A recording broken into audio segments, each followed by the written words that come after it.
to deal with. We will do that, and I'm confident that we'll continue this tradition. My hope is we'll do it in a strong bipartisan manner. I particularly look forward to working with my colleague Sherrod Brown as our ranking member. Sherrod and I have had a number of meetings already on these issues that we'll be dealing with, and we'll work to lead this committee through some very important territory during this session. This morning we will hear testimony on the nomination for the Secretary of the United States Department of Housing and Urban Development. We'll begin today's hearing with an opening statement by me and the ranking member, and we will then turn to Senator Rubio, who will introduce the Secretary-designate, Dr. Benjamin Carson. And welcome Dr. Carson to the committee. We will then follow the early bird rule, meaning that members will be recognized by the chair in the order of seniority for those who were present at the time the gavel came down and in order of arrival thereafter. Each member will be allotted 5 minutes for the number of rounds that time will permit. Dr. Benjamin Carson was raised by a single mother in an impoverished part of the city of Detroit. He attended Yale University and the University of Michigan Medical School and later became a highly accomplished and respected neurosurgeon. Dr. Carson was named Director of Pediatric Neurosurgery at Johns Hopkins Hospital in 1984 at the age of 33, the youngest such director in the nation. He gained national fame in the 1980s by becoming the first doctor to lead an operation that separated twins conjoined at the head, one of many high-profile operations led by Dr. Carson.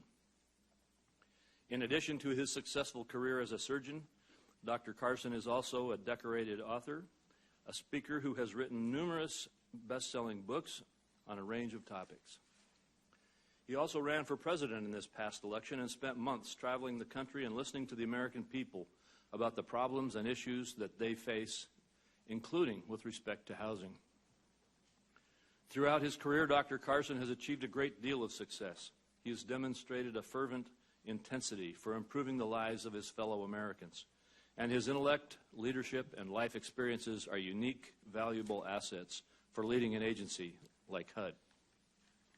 Dr. Carson has said he plans to continue his conversation with the American people and do a listening tour if confirmed.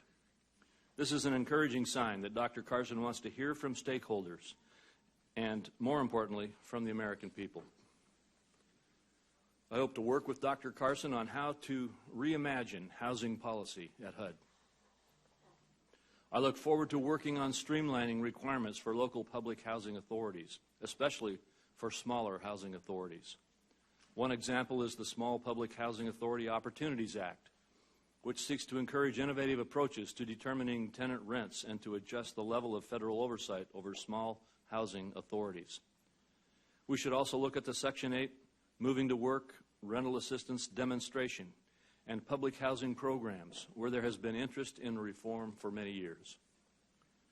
I hope to work with Dr. Carson on improvements to the programs that would produce cost savings, reduce burdens on local housing authorities, and encourage self-sufficiency.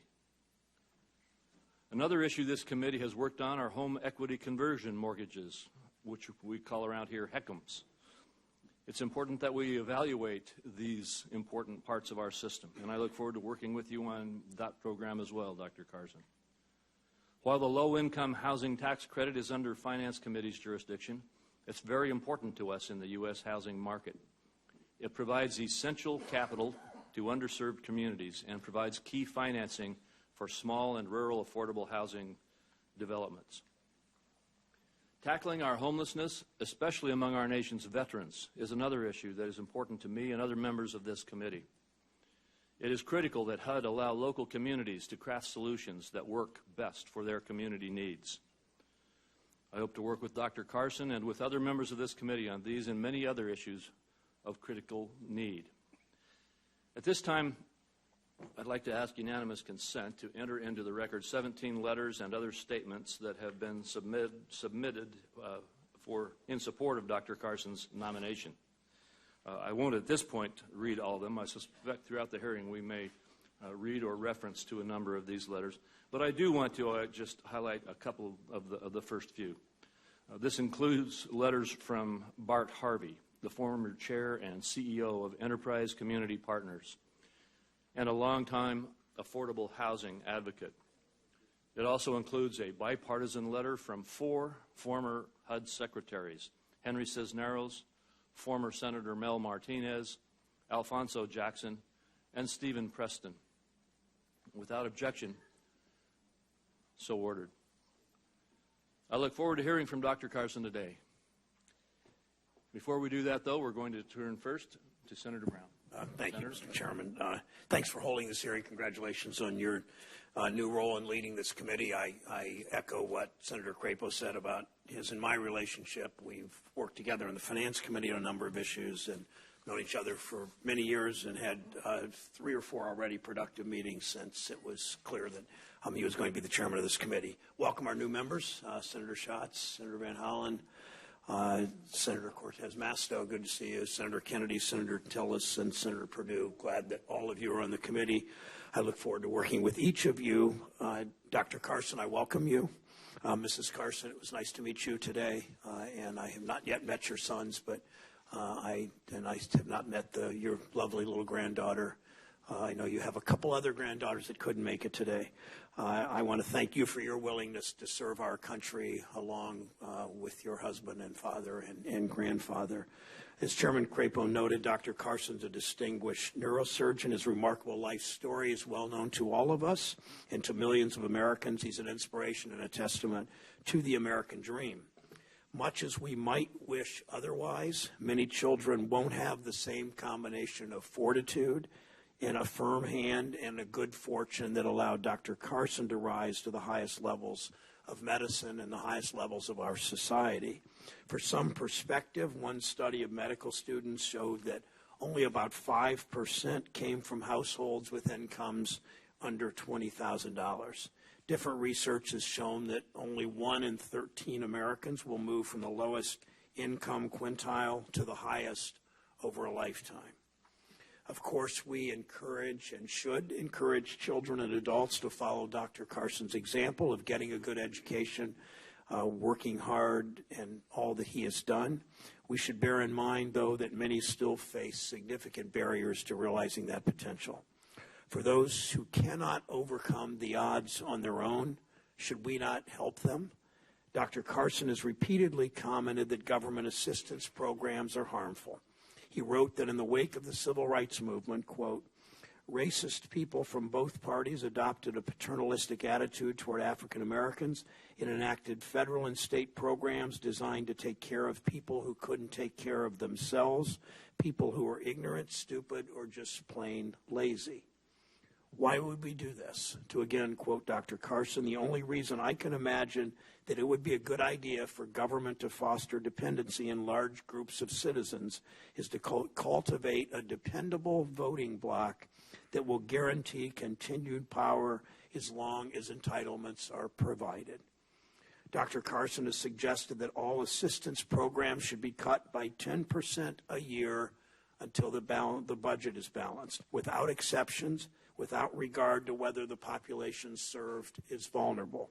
Even social insurance programs, social insurance meaning you pay in when you need it, layoff, illness, retirement, or death. That social insurance programs like Social Security, Medicare, and Medicaid, which he believes are, quote, socialist leanings, even they should be subject to this 10% cut. Over 5 million Americans look to HUD for help.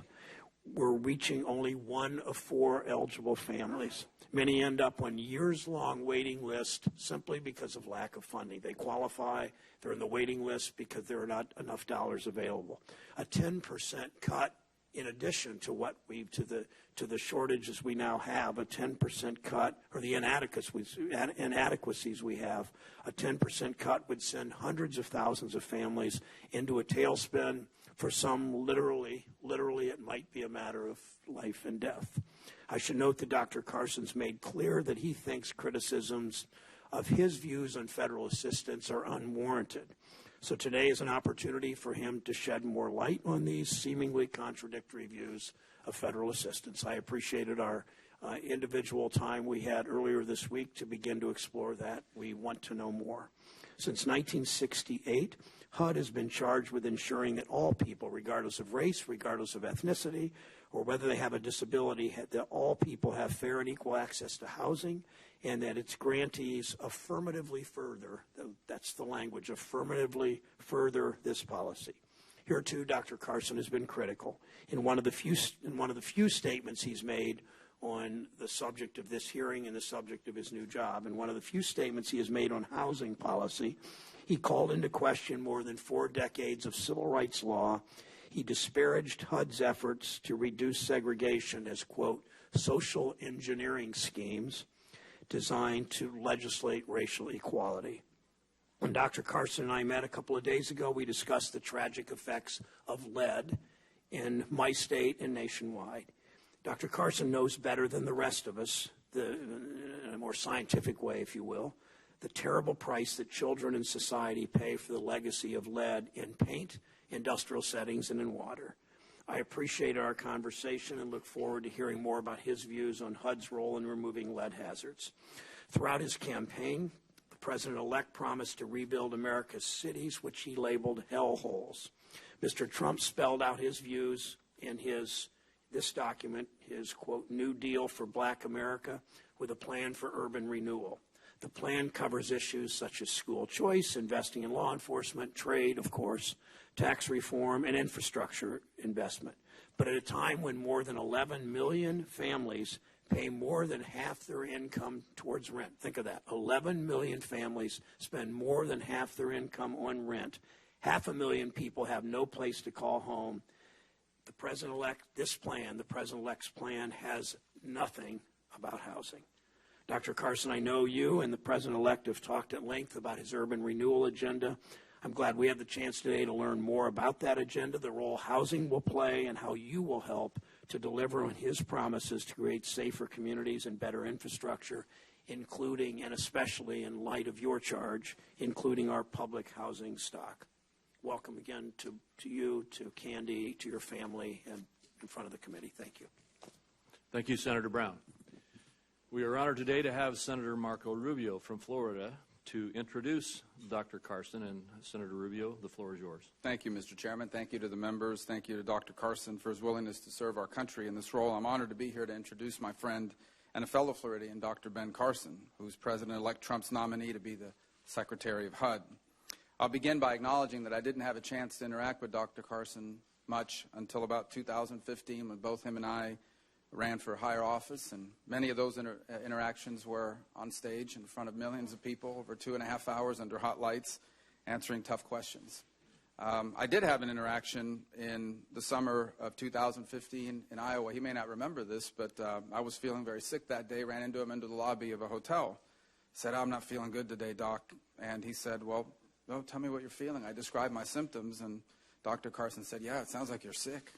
So, but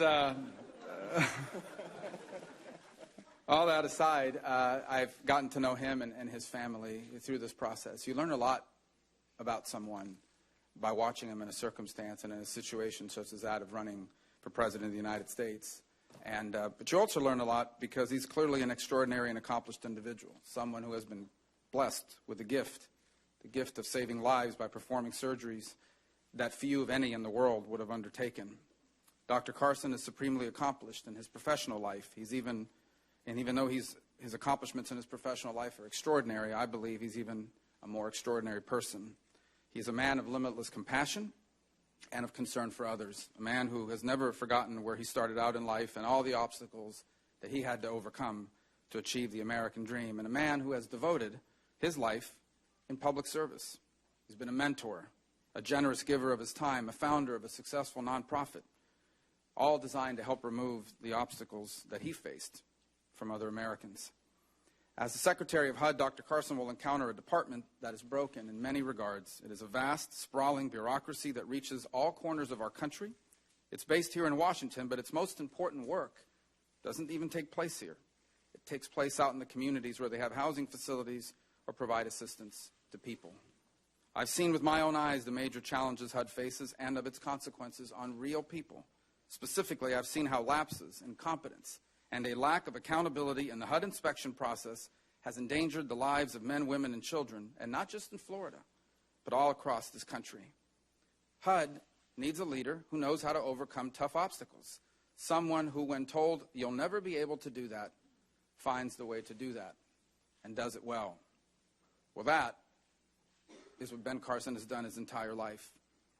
To those who may have questions about his qualifications, that is certainly the role of this committee. But I would argue to you that the most important qualification that I would look for in a HUD secretary is someone that understands that HUD is not just about providing people a place to live. At its core, HUD is about the American dream.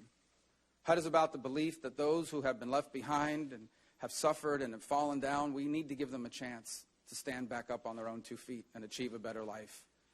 HUD, in many ways, is about empowering people to capture the promise of America, the one thing that makes us different than the rest of the world, where in this country, no matter who you're born to or how underprivileged you may be starting out in life, we believe every human being is entitled by our Creator to achieve their God-given potential. And I would just encourage this committee to understand this. Dr. Carson believes this not because he read about it in a book or in a magazine or because he watched some documentary on PBS. He believes it because he has lived it. And that cannot be easily replicated. He has the values, the compassion, and the character, and the kind of drive that we need. He's a proven leader, a doer in solving tough problems and doing things that are hard and that people believe to be impossible. Throughout his life, people have put their hopes and literally their lives in his hands. And from everything I've seen from him firsthand and gotten to know about him, I am hopeful that this nation will soon entrust him with the duty of serving as the Secretary of HUD. Thank you, Mr. Chairman. Thank you, Senator Rubio, and you're certainly welcome to stay, but I know you've got other responsibilities to attend to. We appreciate you taking your time to come and introduce Dr. Carson. Dr. Carson, before we turn the floor over to you, it is necessary that I place you under oath. Would you please stand and raise your right hand?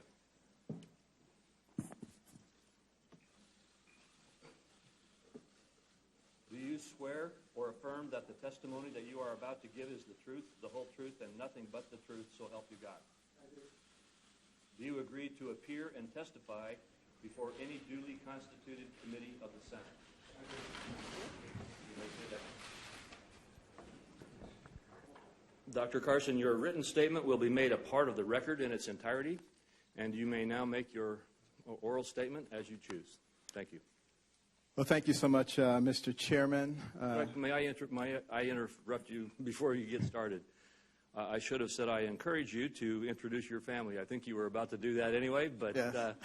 You are certainly welcome to please introduce your family who have come to be with you. Yes. Well, thank you so much, Mr. Chairman, Senator Brown. Thanks to Senator Rubio for that kind introduction. Thank you for members of the committee. Virtually all of whom I've met with have been very gracious, and I very much appreciate that.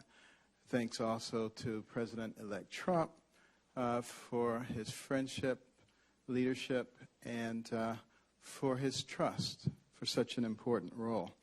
I would like to introduce my family. Directly behind me is my wife, Candy, of 41 years, my college sweetheart. And starting from this end, my oldest son, Murray, another Yelly, who is an engineer, and his wife, Lerone, who is a youth pastor, and my daughter-in-law, Merlin, who is a physician and a businesswoman, and my granddaughter, Tesora, who is just a sweetie, and my middle son, Ben Jr., or BJ as we affectionately call him, a very successful entrepreneur businessman. And our good friend, Marcia Jackson, wife of former Secretary Alfonso Jackson. And I think you probably know the others here. But Royce is, oh, there he is. Okay. My youngest son, Royce, and his father-in-law, Alexander Chapo. Thank you. Thank you very much, and we welcome you all to the committee today. Dr. Carson, you may proceed. You know, as a youngster, I remember actually feeling that I was pretty lucky. We lived in a 750 square foot GI home in southwest Detroit. It actually had a lawn and a little one-car garage, and we thought that was paradise. And then my parents got divorced. And, my mother discovered that my father was married to someone else. And she didn't have any skills, basically third grade education. We had no place to live. She couldn't afford the house. So we ended up moving to Boston, moving in with relatives. So I have actually, in my life, understood what housing insecurity was. And we were there in Boston for a couple of years. And I remember as a 9-year-old looking through a building across the street out of which all the windows had been broken, and a sunbeam was shining through it. And it made me think about my future.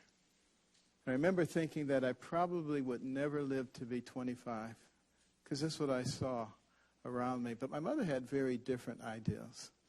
She worked extraordinarily hard as a domestic, leaving the house at 5 in the morning, getting back at midnight, day after day after day. And her strong desire was not to be dependent on anybody else. And people were always criticizing her, and they said, "You have 2 boys, you can be on aid to dependent children." And she said, "No, I can't." And she worked very hard. She would sometimes take us to the homes that she cleaned. And many of them were fabulous homes. And she would say, "Would you rather live in this wonderful place, or would you rather live where we live?" And she would say, "The person who has the most to do with determining where you live is you. It's not somebody else. It's not the environment." That made a very strong impression on me. And she insisted later on, when we were able to return to Detroit, still not to our idyllic home. We still couldn't afford to live there. Still in a multifamily, dilapidated place with rats and roaches. But nevertheless, she was independent. And we still had that dream of being able to get back there. But I was a terrible student, and she insisted that I read. She insisted that my brother read. We weren't very enthusiastic about that, but back in those days, you had to do what your parents told you. And as I started reading, I began to discover a whole new world. We were desperately poor, but between the covers of those books, I could go anywhere, I could be anybody, I could do anything. And within the space of a year and a half, I went from the bottom of the class to the top of the class, much to the consternation of all those students who used to call me dummy. They were now coming to me saying, Benny, how do you work this problem?" And I'd say, "Sit at my feet, youngster, while I instruct you." I was perhaps a little obnoxious, but it sure felt good to say that to those turkeys. But, I had a very different impression of who I was at that point. And, it's one of the reasons that Candy and I started the Carson Scholars Fund, a component of which are reading rooms. And we put in reading rooms all over the country. We have 165 of them now, primarily in Title I schools where kids come from homes with no books. They go to a school with no library or poorly funded library. They're not likely to become readers. As you know, 70 to 80% of high school dropouts are functionally illiterate. And if we can truncate that downstream, you can change the trajectory of their lives. And that's really what it's about, changing lives and providing opportunities for people. It makes all the difference in the world. We had a program at Hopkins, and I would have 700 to 800 students at a time come in on a regular basis. If you came to Johns Hopkins, some of you probably have, and you saw all the school buses around. That was bringing in the kids and trying to encourage them in terms of what they could do.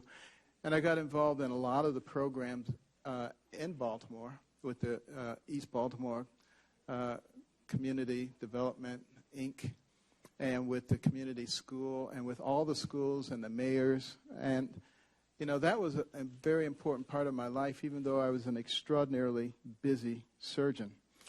And I do believe that government can play a very important role. I know some have distorted what I've said about government, but I believe government is important. And it is there, I believe, to promote life, liberty, and the pursuit of happiness. What has happened too often is that people who seemingly mean well have promoted things that do not encourage the development of innate talent in people. And hence we have generation after generation of people living in dependent situations. It's not that they're bad people. It's that this is what they've been given. This is all they know in many cases. I think we have an opportunity here to do something about that. If we take a more holistic approach. When we talk about HUD traditionally, most people think putting putting roofs over the heads of poor people. But it has the ability to be so much more than that, particularly if we take a holistic approach. And we think about how do we develop our fellow human beings. I see each individual as human capital that can be developed to become part of the engine that drives our nation, or if not developed, becomes part of the load. And we are the ones who are tasked with helping to make the difference. So I do believe that government is extraordinarily important. And one of the things that I want to do, instead of just listening to the sage people of Washington, D.C., and there are some wise people here, I want to go on a listening tour. I want to hear from the people with boots on the ground who are actually administering programs, who are benefiting from the programs. I want to see what actually works and what does not work. I want to analyze why it works and why it doesn't work. Before I go on the road to do that, I want to do that at HUD. We have people there who've been there for 10, 20, 30, even 40 years. And I don't think a lot of people listen to what they have to say. I suspect that they have garnered a tremendous amount of information. And I want to get that information from them. I want to work with them on a regular basis. Some people say, but medicine, why would you go into something like HUD? Well, I actually believe that there's a tremendous nexus, a great intersection, because good health has a lot to do with a good environment. And after working so hard on so many people and then putting them back into an environment with lead and with all kinds of inducements for asthma and other chronic diseases, that's not very, very helpful. And I'm looking forward to, the Safe and Healthy Homes program at HUD and enhancing that program very significantly. And why is all of this so important? Well, there was a Brookings study, very important study, which showed that if people did 3 things, their likelihood of living in poverty would be 2% or less. And that's really what we want to do, keep people from living in poverty. Those 3 things were graduate from high school, get a job, and wait until you're married to have children. Think about that. And, what that means is that there are points of intervention, things that we can do to make a difference in people's lives. Also, think about this fact. In terms of our human capital that's being wasted, we have 5% of the world's population and 25% of the prison inmates. That means there's something wrong. We have high recidivism rates. We have people who go into prison with little education and little in the way of skills, and they come out with little education and little in the way of skills. So what are they going to do? They go back to doing what they were doing before. Hence, we have these high recidivism rates. We need to think about how do we give them education? How do we give them skills? How do we cultivate the innate talent that is in those individuals so that they become part of the engine once again? And recognize we only have 330 million people. Now, that sounds like a lot of people, but that's a quarter of the people they have in India or China. We're going to have to compete with those nations into the future, which means we have to develop all of our talent. Now you say, well, that all sounds great and wonderful, but you were a pediatric neurosurgeon. how could you have anything wonderful to say about any of these things? Well, you know, I have to chuckle when I hear people say things like that, because there's an assumption that you can only do one thing, and that we have these very limited brains and they're incapable of learning anything else. I find that kind of humorous, particularly knowing what the human brain is capable of. Billions of neurons, hundreds of billions of interconnections can process more than 2 million bits of information in 1 second. Any brain can do that. You can't overload it. You hear some people say you overload your brain. You can't do it. If you learned one new fact every second, it would take you more than 3 million years to challenge the capacity of your brain. So we do have the ability to learn. More importantly, we have the ability to work together. And that is absolutely critical. We in America, Democrats, Republicans, Independents, we are not each other's enemies. We must come to that understanding. There are real people out there who really want to destroy us, but we don't need to be doing that ourselves. We need to be combining our collective intellect. And one of the things that I learned in my private life as a board member at Kellogg for 18 years and Costco for 16 years is how to select a good CEO. And I'll tell you, a good CEO doesn't necessarily know everything about the business. He's not a marketing specialist. He may not be a financial specialist. There are many things that he doesn't know, but he knows how to pick those people and how to use them. And that is one of the marks of good leadership. So in closing, you know, I've been very fortunate to be able to move from the bottom rung of the socioeconomic level to the top rung, and to understand how people feel in all those different levels. And I got to tell you, we're all in the same boat. And if part of the boat sinks, the rest of it is going down too. And it means what we need to do is exercise true compassion. True compassion is not keeping people in a situation where we can feel good about what we're doing. True compassion is putting them in a situation where they can feel good about where they're going. Thank you. Thank you very much, Dr. Carson. We'll now go to 5-minute increments for members of the committee to question and discuss issues with you. And I encourage both you and the members to keep an eye on the clock. If we start running over a little, you'll hear me tap the gavel a little to remind you that it's time to wrap up, so that we can all have a fair opportunity for our participation. I will begin first, and then we'll turn to Senator Brown. Dr. Carson, as I mentioned in my opening statement, we've received a letter of support from Bart Harvey, who is the former chair and CEO of Enterprise Community Partners. Mr. Harvey praised the charitable work that you have done to help send disadvantaged students to college. He wrote, "Although we come from opposite sides of the political spectrum, Ben and I share a common belief in helping people move up and out of poverty. He has done that through his outreach to the community and his philanthropy, and I have done it through my work with Enterprise." He further wrote, "I can vouch for his character, his heart, and his drive to help others.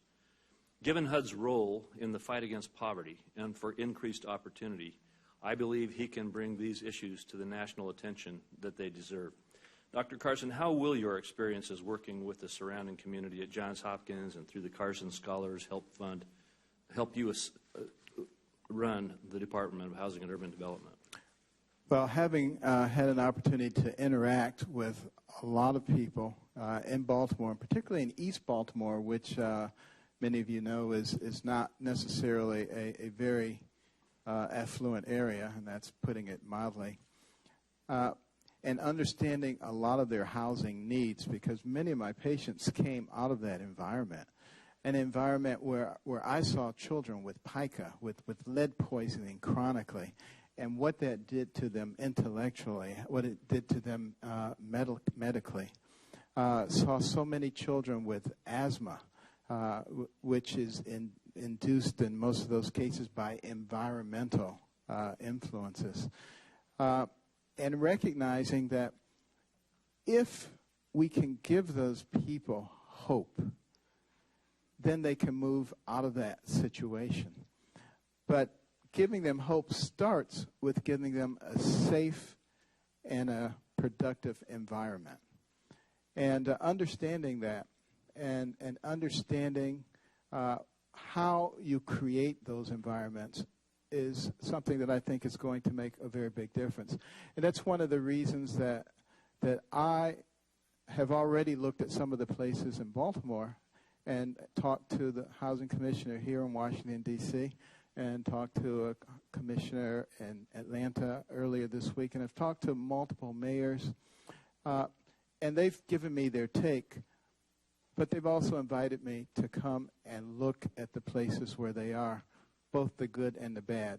Those are things that I intend to do, not only early on, but continually throughout the process, because I believe there's a constant learning process. And my goal is to get everybody into a decent position, 100% of Americans.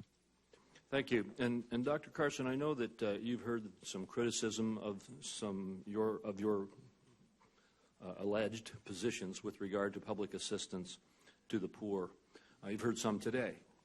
I'd like to ask you if you would, in your words, like to discuss with us what your view is of how we should approach public assistance to the poor.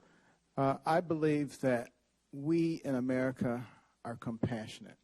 We have a history of being compassionate to people. And we obviously don't have to do something, but that wouldn't be American. That wouldn't be who we are.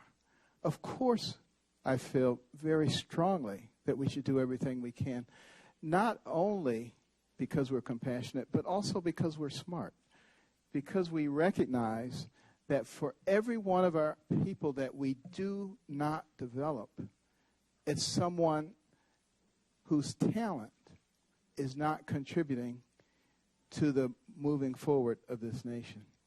And if we're going to be successful in the future, as I mentioned before, we have to develop all of our talent.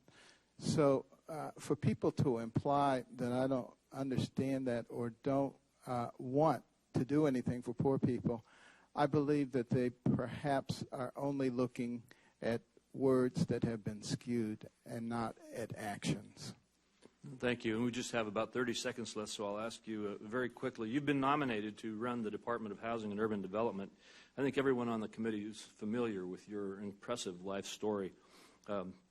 In your opening statement, you mentioned that you want to help run HUD to help heal America's divisiveness. Can you just elaborate on that very briefly?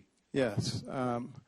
One of the things that has alarmed me is the fact that, we are divided on the basis of income, race, gender, religion, age, just about everything. And we continue to allow the purveyors of division, to drive those wedges between us.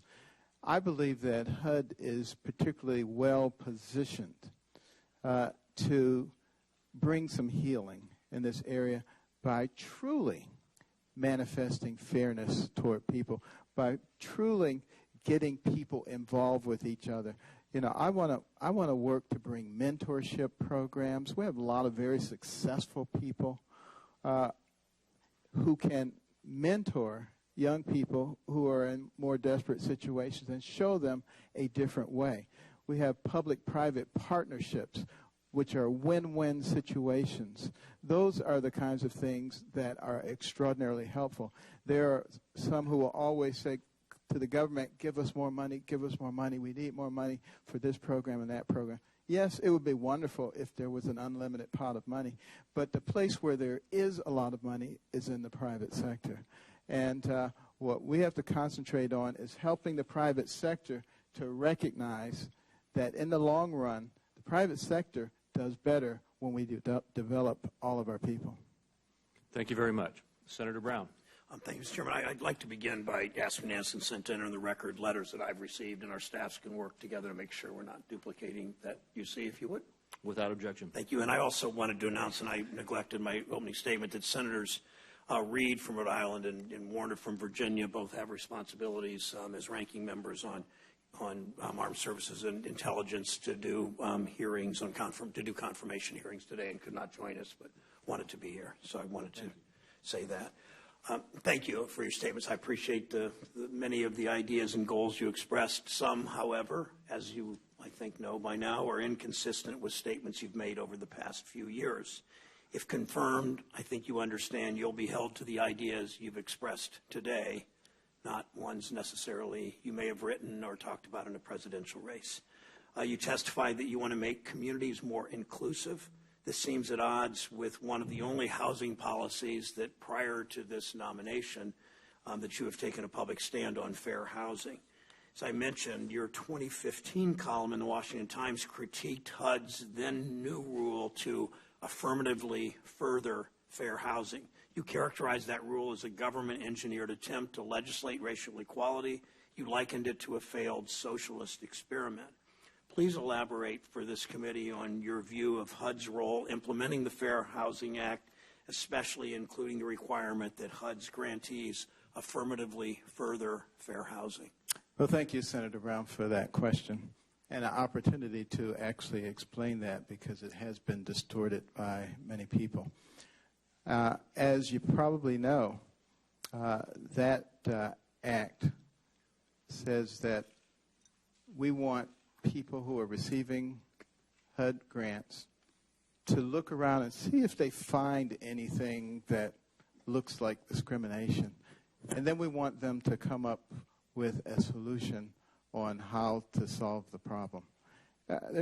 They're not responding to people saying that there's a problem. They're saying, go and look for a problem and then give us a solution. And what I believe to be the case is we have people sitting around desks in Washington, D.C., deciding on how things should be done. You know, telling mayors and commissioners and people, you need to build this place right here, and you need to put these kind of people in it. What I would encourage, I don't have any problem whatsoever with affirmative action or at least, you know, integration. I have no problem with that at all. But I do have a problem with people on high dictating it when they don't know anything about what's going on in the area. We have local HUD officials, and we have people who can assess what the problems are in their area, and working with local officials can come up with much better solutions than a one-size-fits-all cookie-cutter program from people in Washington, D.C. That's the part that sorry, Dr. Carson, with 5 minutes. Your objection is not to affirmatively further. Your objection is whether that's done from Washington or the HUD office in Columbus, Ohio. My objection is central dictation to people's lives. Let me explore further. Along those same lines, I want to hear your views on the housing rights of lesbian, gay, bisexual, transgender, and queer people. These people also face discrimination, as you know, and alarmingly high rates of youth homelessness and bullying. Your statement mentions your desire to improve the lives of all families and communities, quote, no matter their race, creed, color, or orientation. Yet you have in the past raised questions about whether LGBTQ people should enjoy the same rights as everyone else. Do you believe that HUD has a duty to take actions that promote equal access to housing opportunities for LGBTQ people? If confirmed in this position, of course, I would enforce all the laws of the land. And I believe that all Americans, regardless of any of the things that you mentioned, should be protected by the law. What I have mentioned in the past is the fact that no one gets extra rights. Extra rights means you get to redefine everything for everybody else. That, to me, doesn't seem to be very democratic. That's what we're talking about, but I'm glad to hear you say that moving forward you will respect that. Absolutely. Last question, Mr. Chair, as time runs short. We've seen a dramatic increase in affordable housing needs in this country, as you've pointed out, Dr. Carson, in recent years. 11 million families, as I said earlier, a quarter of all renters pay more than half their income for housing, struggling to make ends meet. One thing goes wrong, a temporary layoff, hours cut back, illness, they lose their home. We talked in my office about the Matthew Desmond book, Evicted, which I hope you will read, and I know some of your staff has already. Yes. About people's lives being turned upside down when they're evicted. Their children's school district changes, they lose their possessions, they never quite catch up again, their credit, all of those things that happen. when half of their income goes to housing. President, I am surprised the President-elect's urban agenda does not even mention housing, as we talked about. You had told me about your conversations with the President-elect about an urban agenda. Have you had discussions with him about your plans for housing or his plans for housing? Tell us what those plans, tell us what plans have come from those discussions. Yes, yes, we have talked. In fact, we talked this morning. You have to attack the problem that you describe from both ends. There are a large number of people spending 30 to 50% of their income on housing. And that's an unacceptable number. So what we have to do is either raise their income or decrease the cost of the housing. I think both of those areas are areas that we need to work upon. Do you support raising the minimum wage, and do you support the overtime rule, which in my state alone or in your home state of Michigan meant more than 100,000 in each state? People got raises that are making 30 and 40,000 a year. If we're talking about raising income, particularly the overtime rule would mean real dollars in people's pockets that are working 50 and 60 hours a week. You support those? I support creating an environment that encourages entrepreneurial risk-taking and capital investment, which are the engines that drove America from no place to the pinnacle of the world in record time. So I guess that means you don't support the overtime rule or the minimum wage? It means exactly that my philosophy is that we can increase people's minimum wages by increasing opportunities for them and creating an environment where those opportunities exist rather than artificially trying to change it. Last point, I don't think it's artificial that someone that works 50 or 60 hours a week and has been classified as management can work those hours over 40, making $35,000 a year and not get paid for those hours. I don't think that's artificial when the employer has denied them that straight time or especially time and a half. I agree it's not artificial, but you create the right environment, that employer will have to pay them more because the competition will require it of him. All right, Senator Shelby.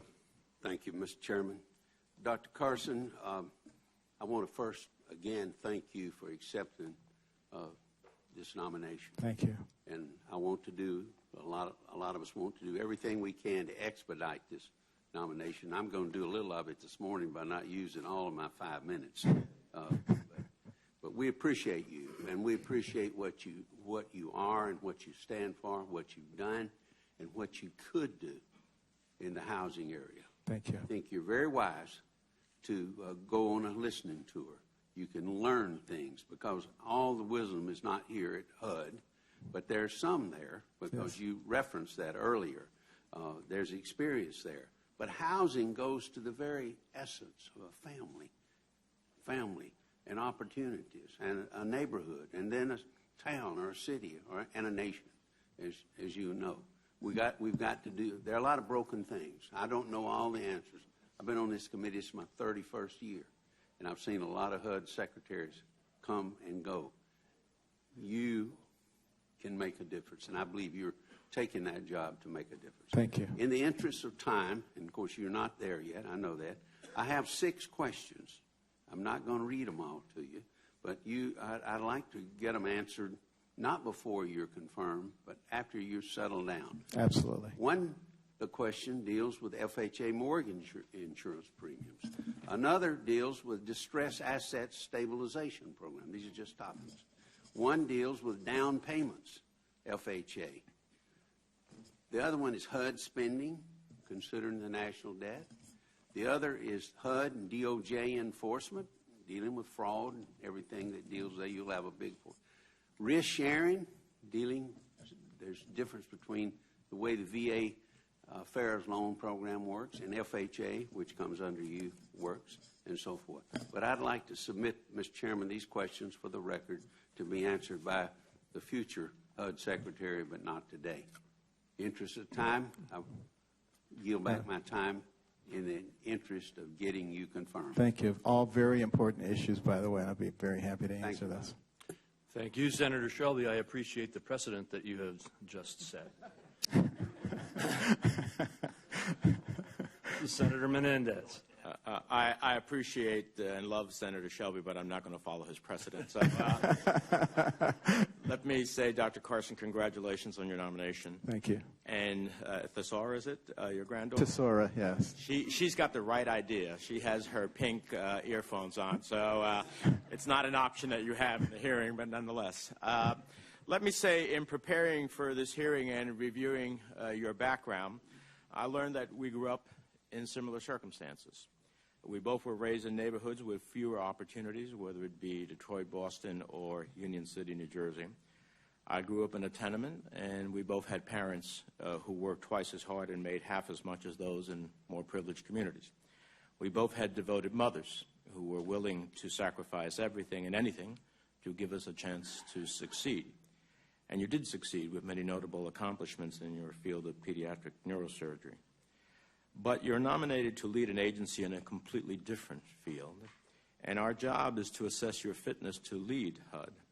And in reviewing your past comments and knowing where we came from to get here today, I can't help but see that you and I have arrived here with vastly divergent views about how to empower and create opportunities for the most vulnerable among us. So I have some serious questions, and I appreciate the visit you had with me in my office, about whether your worldview fits the core mission of the Department of Housing and Urban Development. You stated, quote, poverty is really more of a choice than anything else. During the CBS Republican presidential debate in February of 2016, you suggested that, quote, getting rid of all regulations is the key to, quote, getting rid of poverty. You characterize, and I know you just talked about a little bit of the legal obligations to include and create fair and inclusive communities free of discrimination as social engineering, and I want to follow up on that with you a bit. You propose that every federal agency should trim their budgets with a 10% across-the-board cuts year over year. I think of that more as a meat axe, not a neurosurgeon's knife.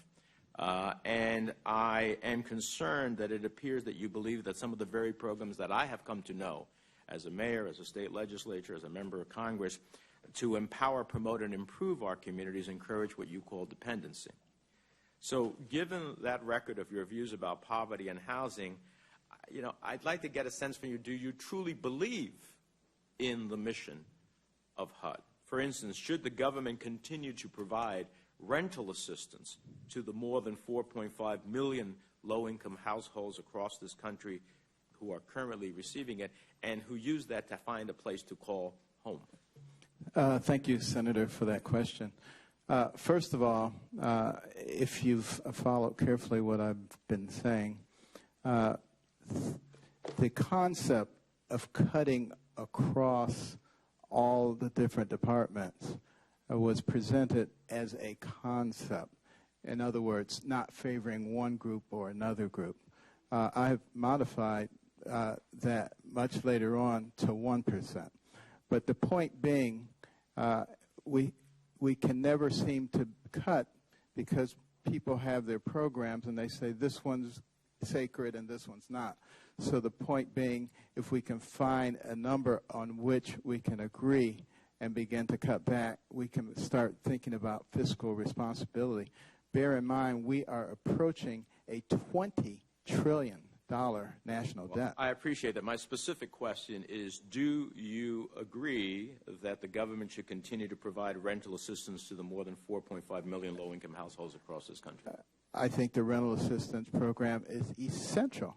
And what I have said, if you've been reading my writings, is that when it comes to entitlement programs, it is cruel and unusual punishment to withdraw those programs before you provide an alternative route. Mm-hmm. Now, let me ask you, in response to Senator Brown, you talked about fair housing and you said you had no problem with affirmative action or integration, but there actually is, under the law, an affirmative obligation to affirmatively further housing, fair housing. And you said what you didn't care is for the top-down response, but yet the new rule that was developed through a 2-year public comment process requires, quote, local communities to assess their own patterns of racial and income segregation and make genuine plans to address them. That is not a top-down. So are you committed to the statutory obligation of affirmatively pursuing furthering fair housing? Well, this has been a judgment passed down by the Supreme Court. It has become the law of the land, and of course, if confirmed, I will enforce it. Thank you, Mr. Chairman. Senator Toomey. Thank you, Mr. Chairman. Dr. Carson, welcome to the committee. Thank you very much for your willingness to serve. I'm grateful to you for the service you have provided to our country in various ways and the service you're about to undertake. I appreciate you coming by my office and the discussion we had yesterday. It strikes me as a misguided notion to measure the success of a government agency like HUD by the number of people who live in HUD housing. A better measure, in my mind, would be how many people no longer need HUD housing. And I would like to explore that a little bit with you, especially this idea you talked about how you hope to work with other agencies and departments within the government to help develop the innate capabilities of these people that I know you feel very strongly about. But first, a couple of somewhat specific questions about FHA, if I could. In 2006, FHA insured 2.7% of mortgage originations. By 2015, FHA was insuring 17.1% of such originations. So the FHA's contingent liabilities now have absolutely ballooned to the point where it was $245 billion in 2006. It's $1.2 trillion today. So in other words, taxpayers are on the hook for $1.2 trillion worth of mortgages. That, all the while, there is a private industry that is in the business of insuring mortgages. Right. Do you share my concern that this massive, explosive growth in the FHA's mortgage guarantee business has interfered with a viable private alternative that does not involve taxpayer risk at all? Thank you, Senator, and thank you for the enjoyable time we had at your office. First of all, it is a big number. I mean, 8.5 million FHA loans and $1.25 trillion. So, of course, we have to be concerned when we're talking numbers of that magnitude. We also need to make sure that we balance that against the ability of homeowners to have some security in the loans that they make. Does it have to be, one particular entity that does it? Absolutely not. But we do have to have a mechanism, a backstop, you might say, of some type. Otherwise, when someone comes in and buys up the loans, securitizes them, we're probably not going to be able to sell them, to particularly some of the entities that would buy them because they wouldn't be comfortable. So I look forward to working with you and other members of this committee to figure out how we can shrink back the liability of the taxpayer while still providing the security for the individuals who want the loans. Yeah, well, I appreciate that, and I look forward to working with you on that. I do believe there is a very vibrant and capable private mortgage insurance industry that wishes to provide that service, is able to do so, and does so at no taxpayer risk. I would also I know you're aware of this, Dr. Carson, but it was just this week that Secretary Castro announced a 25 basis point reduction in FHA's mortgage insurance premium. This was surprising to me for several reasons. One, the capital ratio that is the statutory requirement minimum is 2%. It's only at 2.32. This strikes me as very little buffer above the minimum, and after all, as recently as 2013, the FHA needed a bailout. So I wonder, first of all, did Secretary Castro or his folks reach out to you or, to your knowledge, anyone else in the Trump organization, since you would be responsible, assuming you're confirmed, for implementing this change, which is about to go into effect? Well, no, they did not. I, too, was surprised to see something of this nature done on the way out the door, which, of course, has a profound effect. We're talking, $2 to $3 billion this year, $5 billion next year. That's not chump change. So certainly, if confirmed, I'm going to work with the FHA administrator and other financial experts to really examine that policy. Thank you. I appreciate that. And, Mr. Chairman, if you'll just indulge, my last question is just to refer back to my first point and ask Dr. Carson if you might share with us some of your thoughts about how you hope to work with other agencies, departments of the federal government to help people achieve what they're capable of achieving and the independence that comes with that. Thank you. I think that's a very important concept. As some of you may remember, when Jack Kemp was the Secretary of HUD, he started an intergovernmental, interagency program against homelessness. And it really was quite effective and very important. What I would be thinking about, if we're going to develop the whole person, is not just putting a roof over their head, but making sure that they have access to an excellent education, and their children do. That means working with the Department of Education. It means working with the Department of Labor in terms of helping to train people, not just to be people who stand out on the corner and hold the sign and basic laborers, but apprenticeship programs, because, there are a lot of shovel-ready jobs, but not so many people to handle the shovels. We need cement workers and welders and brick workers and a number of people, and those skills have been vanishing from our society. This is an excellent opportunity to bring them back.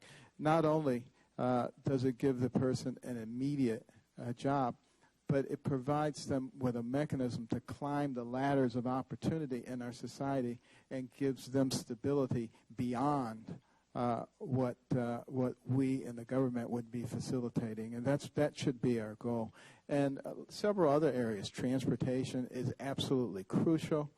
I think we even need to be working with the Justice Department because there are some inequities there that are keeping us from developing talent that can contribute to the strength of our nation. Thank you very much, Dr. Carson. Thank you, Mr. Chairman. Senator Warren. Thank you, Mr. Chairman, and congratulations on your new role as chair of this committee. I'm looking forward to working with you, as well as with 6 new members of our committee. Dr. Carson, thank you for being here. Thank you. Before we get into some of the questions that I raised in my letter to you earlier this week, I just want to get an answer to, I think, a simple yes or no question. If you are confirmed to lead HUD, you'll be responsible for issuing billions of dollars in grants and loans to help develop housing and provide a lot of housing-related services. Now, housing development is an area in which President-elect Trump and his family have significant business interests. Can you assure me that not a single taxpayer dollar that you give out will financially benefit the president-elect or his family? Well, Senator, I was worried that you wouldn't get back. Thank you for coming back. I'm back. I can assure you that the things that I do are driven by a sense of morals and values. And therefore, I will absolutely not play favorites for anyone. Dr. Carson, let me stop right there. I'm actually trying to ask a more pointed question, and it's not about your good faith. That's not my concern. My concern is whether or not, among the billions of dollars that you will be responsible for handing out in grants and loans, can you just assure us that not $1 will go to benefit either the president-elect or his family? It will not be my intention to do anything to benefit any American. I understand that. It's for all Americans, everything that we do. Do I take that to mean that you may manage programs that will significantly benefit the president-elect? You can take it to mean that I will manage things in a way that benefits the American people. That is going to be the goal. To the best you understand that. If there happens to be an extraordinarily good program that's working for millions of people, and it turns out that someone that you're targeting is going to gain, $10 from it, am I going to say, no, the rest of you Americans can't have it? I think logic and common sense probably would be the best way. Yeah, although we do have a problem here, and I appreciate your good faith in this, and I do, Dr. Carson. The problem is that you can't assure us that HUD money, not of $10 varieties, but of multi-million-dollar varieties, will not end up in the president-elect's pockets. And the reason you can't assure us of that is because the president-elect is hiding his family's business interests from you, from me, from the rest of America. And this just highlights the absurdity and the danger of the president-elect's refusal to put his assets in a true blind trust. He knows, the president-elect knows, what will benefit him and his family financially, but the public doesn't, which means he can divert taxpayer money into his own pockets without anyone knowing about it. The only way that the American people can know that the president is working in their best interests and not in his own is if he divests and puts his assets in a true blind trust. Transferring his holdings to his children does nothing, as the head of the Nonpartisan Ethics Committee said just last night. Since the president-elect refuses to address this voluntarily, we need to pass the Presidential Conflicts of Interest Act that I introduced with more than 20 of my colleagues, which would require him to do so. So, with the time I have left, I just want to follow up very quickly on a letter that I sent to you earlier this week and that we talked about in my office. And I appreciated that. Good. And I appreciated it, too. As you know, more than 7 million children rely on HUD for housing. 7 million people. Many of them are children, veterans, people with disabilities. For many of these people, HUD is the difference between a stable home and life out on the streets. But one major problem that we talked about is lead exposure. And according to the most recent HUD study, 62,000 public housing units, nearly 6% of our total public housing stock, are in need of lead abatement. You are a highly accomplished doctor. We spoke at length about the implications of lead and lead poisoning on our children. Can I just ask you to commit today that you will make sure that HUD resources are dedicated to dramatically reducing the number of public housing units where lead is a problem? I can assure you that I will very much be working with you on that. 310,000 cases right now of children, each of which cost us enormous amounts of money. I don't think people even calculate that into that when we're talking about it. So, yes, I will be very vigorous in that area. I very much appreciate it. This is a particular problem for us in the Northeast. It is a particular problem in Boston where our housing stock is old. Right.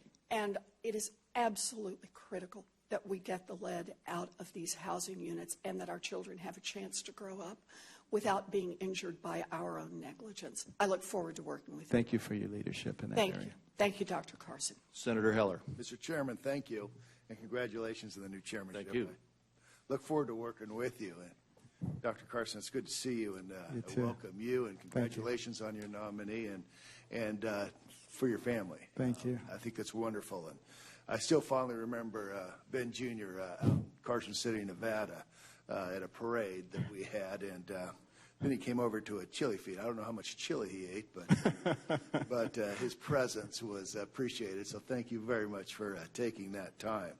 I want to reiterate something that I said in our conversation in my office, and that is if you are the designated survivor, would you call my office and let me know?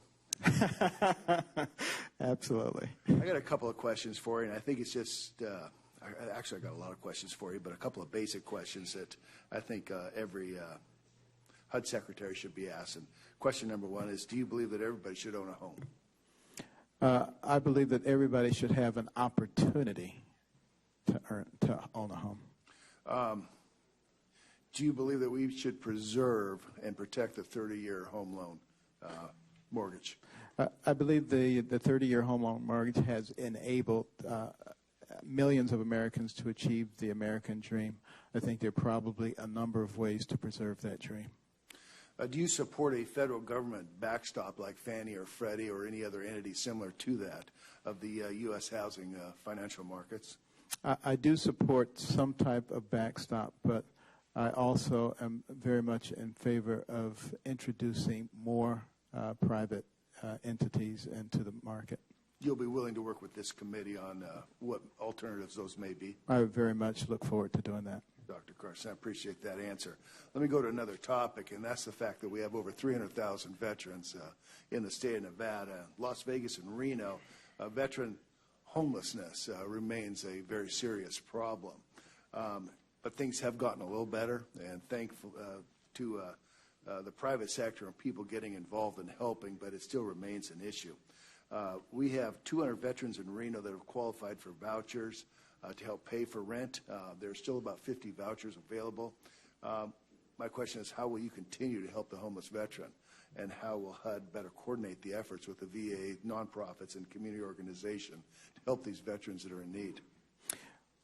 Well, you know, people who go out and risk life and limb for us are people that should never want for any basic thing. We should be willing to do it. You know, the VASH program, Veterans Affairs Supportive Housing Program, has been very successful in reducing homelessness, but we still have a lot more to go. And I think this is another area where we must take a holistic viewpoint. And what I've advocated is that when a person joins the military, they be associated with a support group at that time. That support group follows them through their entire military career, particularly when they're in combat and after they are discharged. That way you discover early on what problems are occurring and are able to intervene at that point, which is considerably cheaper than waiting until we see the results of post-traumatic stress disorder. Thank you, Dr. Carson. A statistic that's unfortunate in the state of Nevada is that 17% of Las Vegas area homeowners with mortgages are underwater. What would you and HUD do to help Nevada homeowners that owe more on their mortgage than what their home is worth? Well, as you know, we do have some programs targeted at such individuals if they qualify. But one of the things that I believe is essential is that we begin to, you know, like the RASPA program, giving people appropriate information before they actually get into mortgage trouble. I believe that one of the things that we could do at HUD is have a teaching mechanism. And it can be done on several different levels, at a very elementary level, at a moderate, and at a more sophisticated level, so that people do not wind up in those situations. But the ones who are there already, I think there's a possibility of working with members of the private sector, and I think it's an area that we've neglected quite substantially. There are faith groups and there are business groups who are very magnanimous and willing to help, and I'm going to be working hard on developing those opportunities for them, because in many cases the reason they haven't gotten involved is because there's a lack of trust. And if we can create that trust, there's an enormous amount of goodwill. I don't think we have to continue to come to the government for everything. Dr. Carson, my time has run out, but thank you very much for your time. And thank you. BJ, I look forward to seeing you at the next chili feed. Thank you, and congratulations. Thank you. Thank you. Senator Donnelly. Thank you, Mr. Chairman, and congratulations on your chairmanship. I look forward to working with you. Dr. Carson, congratulations on being here today. Thank you. To your son, I'd like to welcome you to a chili event in Indiana anytime. We may have a little different recipe than Nevada, but I'm sure you'll enjoy it. Dr. Carson, I talked to you in my office about East Chicago. Yes. hard by the Chicago border. And we have a situation where a housing complex was built on top of an old lead company. Yes. More than 300 families' lives have been upended and put at risk due to the presence of significant levels of lead and arsenic in the soil. HUD is a big part of the relocation effort, and you'll be coming in the middle of this. Yes. In effect, it's going to be handed off to you.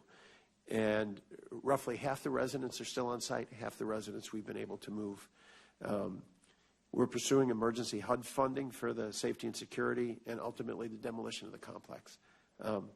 Can I have your commitment that HUD will continue to be part of the leadership of this effort and to dedicate the resources necessary to get this right for the residents and for the local officials of our town? Absolutely. Whenever we're in a Superfund situation and lives are in danger and our children are in danger of being poisoned, I believe that becomes an emergency, and we will push very hard to complete that process. We're really going to need you as a teammate on this, and all of the children there appreciate it, and the families do as well. I wanted to ask you, when I was in the House, I served on the Veterans Affairs Committee. I serve on Armed Services Committee now. One of the biggest housing challenges we face is for our veterans, who many are homeless. One of my cities, Kokomo, built a 29-unit complex for homeless veterans. And the question among some was, would there be enough to fill this? Because Kokomo is not the biggest town. It's an awesome town, but not the biggest town. And on day one, what we found out was 29 was not enough. Right. And it's that way across the country. And every night there are veterans who are putting their heads down on concrete somewhere. And whether it's their economic situations or PTSD or some other challenge that they have, I'd really like HUD to be part of the solution of this. The VA is deeply involved in this. Yes. But with HUD, the first H is housing. And we owe it to our men and women who have served this country to make sure they have a decent bed to sleep in at night. And if you would make sure that you have people dedicated to this proposition, it would go a long way toward meeting the commitments we've made and the promises we've made. Well, I'm very proud of the VASH program. I believe that it needs more enhancement, and what you're saying reflects very well my sentiments. Thank you. Another challenge, we have not only in Indiana but across this country, the opioid drug epidemic. I discussed with you the town of Austin, Indiana, where we wound up in a city of 4,200, where 197 contracted HIV, and they've been fighting back, and I'm very proud of the people of that town. You'll have the opportunity to assist individuals suffering from chronic illness through housing and combating homelessness. As we look at this, could you tell me a little bit, you have tremendous medical background as well. Your understanding of the connection between housing and health outcomes and trying to leverage the agency to combat opioid abuse and some of these situations we see. Well, the nexus is great between healthcare and housing, and it's not just the contamination with lead and other agents, and it's not just the mold and things that cause chronic asthma, which is a huge medical cost for us across the country each year. But it's also the safety issue, the psychological well-being. I was talking to a student in Baltimore who was sitting in her living room studying, and a bullet came through the window. It becomes very, very difficult to concentrate under those circumstances. And so, we need to be looking at safety as a component of that as well. So, again, some of the programs that we have, the Choice program, for instance, that tries to come in and ameliorate the environment, I think those are actually very, very important programs for the health of the individual. Thank you, Doctor. My time is up. The last thing I'll say is the Hardest Hit program has been very helpful to not only my state but many others, so please keep that in mind. Absolutely. Thank you, Doctor. Thank you, Mr. Chairman. Thank you, Senator Scott. Thank you, Mr. Chairman, and congratulations to your new chairmanship. Thank and you. we all wish you much success. I would also ask for unanimous consent to add to the record from the South Carolina African American Chamber of Commerce a letter of support on behalf of Dr. Carson. Without objection. Thank you very much. Dr. Carson, and to your family, thank you all for being willing to serve. No question, if you are confirmed, your entire family will feel the impact of your service to this country. There's no doubt that if there's a person in this country that has really no reason to offer yourself to public service after all that you've already done, it would be you. You've done a fabulous job and been a great example for many of us in many ways. And like Senator Menendez suggested, his background as well as my background and yours are very similar. Right. I reached a type of conclusion that you have, however, that there is so much potential inside the human heart and the human head and brain that we ought to look for ways to expose that potential. Exactly. Allow for people to experience their full potential. That is such an important part of the equation. And I believe, like you believe, I think, that the greatest thing that we can do for folks is help them find the path to their own independence. Exactly. It is not to suggest that government does not have a role. It is, however, to suggest that government does not have the role in someone's life. And I think that your life demonstrates that, as well as your answers to so many of the questions. I think it's been very important. I also want to thank you for your desire to do a listening tour. We have had many issues around housing for many decades, frankly. When I was on the county level as the chairman of a county council in South Carolina, we had housing concerns and issues, and listening to the very people who live in the housing is such an important part of the formula that we should produce that will benefit the American people, and specifically the American people within public housing. Exactly. And so that willingness is important. I wish that the outgoing administration had the same objective of listening. Even the senators would be kind of interesting. So I would encourage you to listen to the senators and folks who appoint you to the position at HUD. Whether that's Democrats or Republicans, it's very important to remain responsive. And I will use one case in point. There was a housing tragedy in Florida where Marco Rubio and Senator Nelson spent an enormous amount of time uncovering the challenges and the lack of inspections in HUD housing. Mm-hmm. We invited HUD to participate in one of the hearings. No one showed up. $47 billion agency, thousands of employees here in Washington, D.C., and we couldn't find anyone to listen. Listen to the elected officials who had serious concerns about the living conditions of people in public housing. Not a single employee could find their way into the United States chambers. I can't imagine how that made them feel about their government, about their opportunities for success, about their opportunities to find the next rung on the ladder. I expect that under your leadership, the experience will be very different. Incredibly different than that. One of the things I found refreshing about your approach is indeed the notion of a fresh start in housing. Someone who holistically understands and appreciates the necessity of affordable, clean, stable housing as a part of that journey to the American dream. I would love to hear your thoughts on how you incorporate the holistic approach to the new opportunity that, if presented to you, you'll do a fantastic job with. Well, thank you, Senator Scott, and also for the wonderful example that you are for millions of people. The reason that I concentrate so much on the holistic approach is because when I look back historically at an agency like HUD, and there have been a lot of good programs, and one program after another, and they've been targeted at specific problems, and it's good, but the progress perhaps has not been as great as one would like to see. And one of the things that I discovered as a neurosurgeon is you're much more effective when you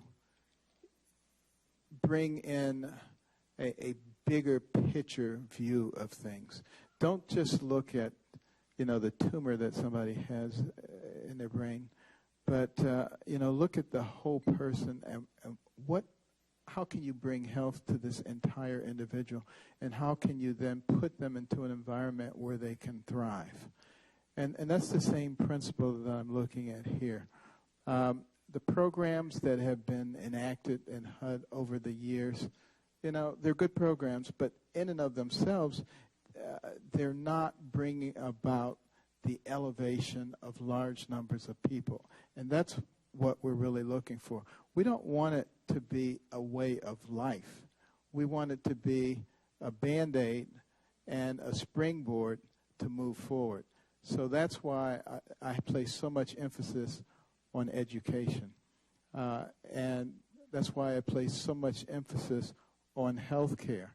I'm not just talking about lead abatement, but I'm talking about perhaps putting clinics into neighborhoods so that people don't rely on the emergency room where it costs 5 times more and where you don't get the kind of follow-up that will prevent you from having stage 5 renal disease. That's what I'm talking about by a holistic approach. It saves us so much money if we begin to think that way. Fresh start. Thank you very much. Thank you. Thank you. Senator Schatz. Thank you, Mr. Chairman. Thank you for having me on the committee, Ranking Member Brown as well. Dr. Carson, thank you for our visit earlier this week. It was a wonderful. pleasure Thank you. To get to know you. There's been a lot of talk about your political philosophy in the context of your previous years, a political campaign running for president, your personal views about poverty. I appreciate all that, and I appreciate that you seem to understand that you're possibly entering into a new role, and that is, it's different. And I can see the evolution even during this hearing.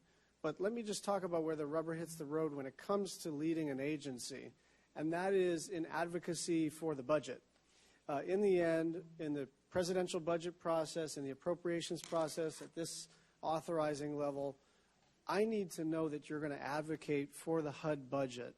And for me, that's a threshold question that you are not going to. There are other nominees who I think some of us feel are going to lead an agency in order to undermine its mission. I don't hear that from you, but I would like to hear the words that you would like to advocate for the HUD budget. Okay. Not only do I want to advocate for the HUD budget, but, in the process of doing a listening tour and talking to the people who are there already, I want to put together a world-class plan on housing in this country. And then I want to come to you with that world-class plan. And I want to convince you all that this is what we need to do. I don't know what that number is going to be, quite frankly. It might be more, it might be less. But it will be what is required to accomplish what we need to do. Thank you. Following up on a couple of questions around rental assistance, you and I talked about the kind of perception among most people, and it's actually left, right, and center, that in some instances public housing can feel like a trap. And certainly members of this committee and you yourself have transcended very difficult circumstances, and it wasn't government that helped you to do that. I understand all that. But there is abundant evidence now that specifically when you think about assisting people in transcending their circumstances, when you need that hand up rather than a hand out, that it does start with housing. And that even though we have great difficulties in our public housing authorities, even though the Section 8 program is imperfect, there is now HUD data that demonstrates that families that get rental assistance do better than families that don't. And I'm not talking about doing better during that period of time. I'm talking about in terms of moving up the economic ladder, that actually if you square away someone's housing situation, that's the best way to situate them so they can deal with their health, their education, and whatever family problems they may need to contend with. Yes. I'd like your thoughts in that area. Well, my thought is that, as I mentioned before, the things that we have been doing and the programs, they're life-saving. They're safety net. Do I think we can do better? Absolutely. And do I think we should be spending a little more time and effort concentrating on developing the potential of our people? And the answer to that is yes, particularly in light of the fact that we have so many fewer people than some of our competitors, and it's going to be absolutely essential that we do that. One final question. I used to run a social service agency in Honolulu, and one of the things that we came to understand before the vernacular was established was that especially somebody who has a co-occurring substance abuse problem or who is contending with mental health challenges or has employment issues, that they have no fighting chance to contend with any of those issues unless you deal with their housing. And for many not-for-profit organizations that provide services or even provide housing, in some instances it's actually a prerequisite to get sober, to get clean, to have all your behaviors squared away in order to receive the housing assistance. Right. HUD and others have figured out that as attractive as that may be for the service provider and as sort of neat as that logic appears to be, the truth is it just doesn't work. And that's why Salt Lake City and many other states have adopted, and eventually HUD adopted, this idea of housing first. Right. I'd like your thoughts on housing first, and I'd like your assurance that you're certainly going to look at everything with new eyes, but that you appreciate the basic premise, which is that unless you put a roof over somebody's head, they're not going to be able to move up that economic ladder. Well, the Housing First program is certainly one of the ones that I want to study and look at the data. I know of one individual who was chronically homeless and having a very difficult time with substance abuse, who through that program not only became employed, but was able to purchase their own home. So, there's some tremendous success stories there. And again, these are our political capital. So those are programs that we will study carefully, see what we can derive from those and how we can take those lessons and multiply them across the nation. Thank you. Thank you, Senator Schatz. Senator Rounds is next, but without objection, I'm going to allow Senator Corker to, because he's got some multiple conflicts here, to take a few moments. Very briefly, Thank you. I want to thank you for coming by the office. I look forward to working with you as you ascend to this very important position. I would not be in the United States Senate had it not been for efforts as a young businessman leading a nonprofit to help people have decent, fit, and affordable housing. This is an outstanding committee, have outstanding leadership. You're going to enjoy working with everyone here. And I look forward to helping you in any way I can. Thank you. Thank you. Thank you, Senator. And Senator Rounds. Thank you, Mr. Chairman.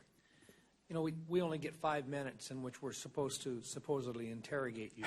And I can tell you that after our first meeting, I shared with a number of people how much I enjoyed just the discussion, your interest, and your desire to actually be actively involved. And I got to thinking back that I think there was some concern that you're not a housing expert and that you don't have a background in construction and so forth. And I got to thinking, it seems to me that probably running this department is not really brain surgery. And that if you can handle that, you most certainly have the capabilities to step in and to look at this with fresh eyes. Thank you.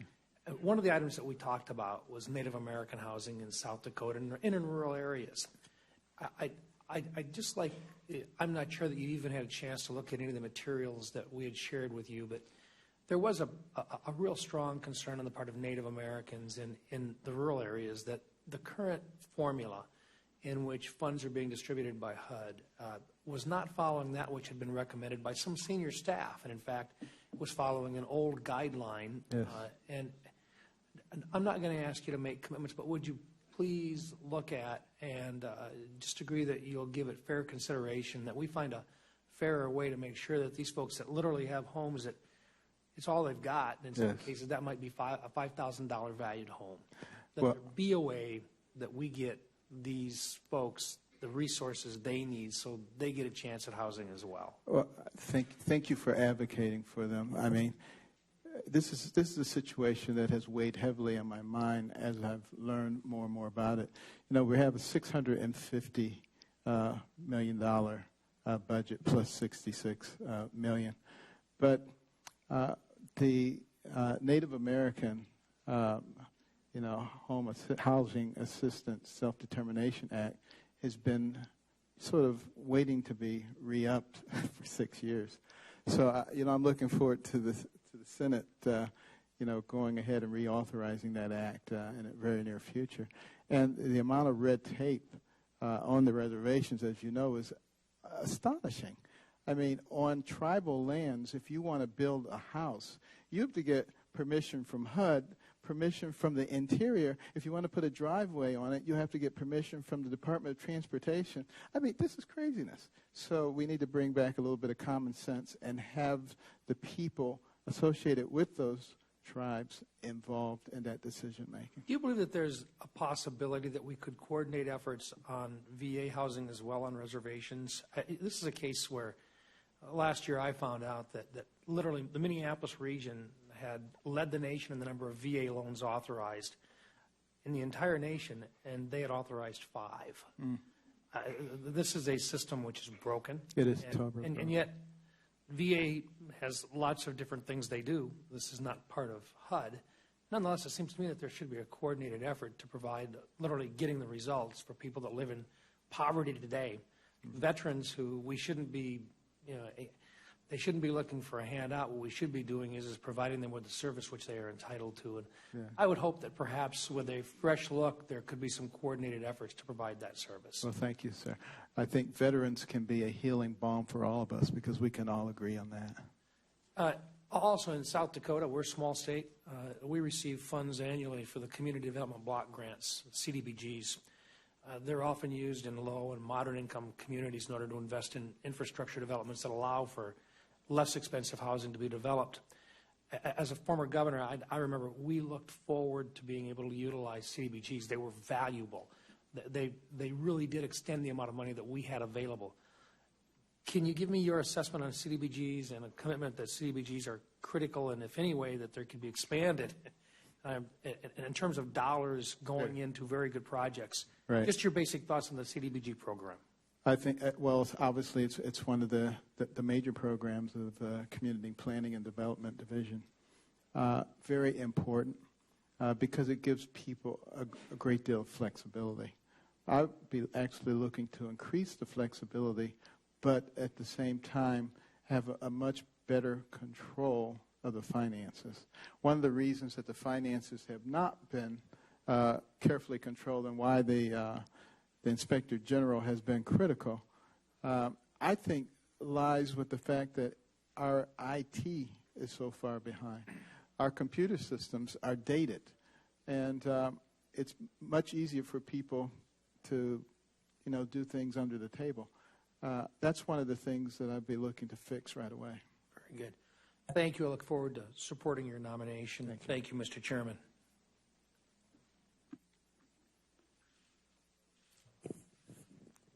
Senator Van Hollen. Thank you, Mr. Chairman. Thank you for your welcoming remarks, you and the ranking member. Dr. Carson, it's great to see you. And as somebody who represents the state of Maryland, I want to thank you for the good work you did as a neurosurgeon at Johns Hopkins and the good work you've done in East Baltimore. And you certainly know the city of Baltimore. And when you and I met yesterday, I mentioned that after the Freddie Gray tragedy in Baltimore City, President Obama established a White House task force to help Baltimore City by trying to break down some of the silos among different federal agencies. And I asked you then whether you would urge the incoming president to continue that White House task force.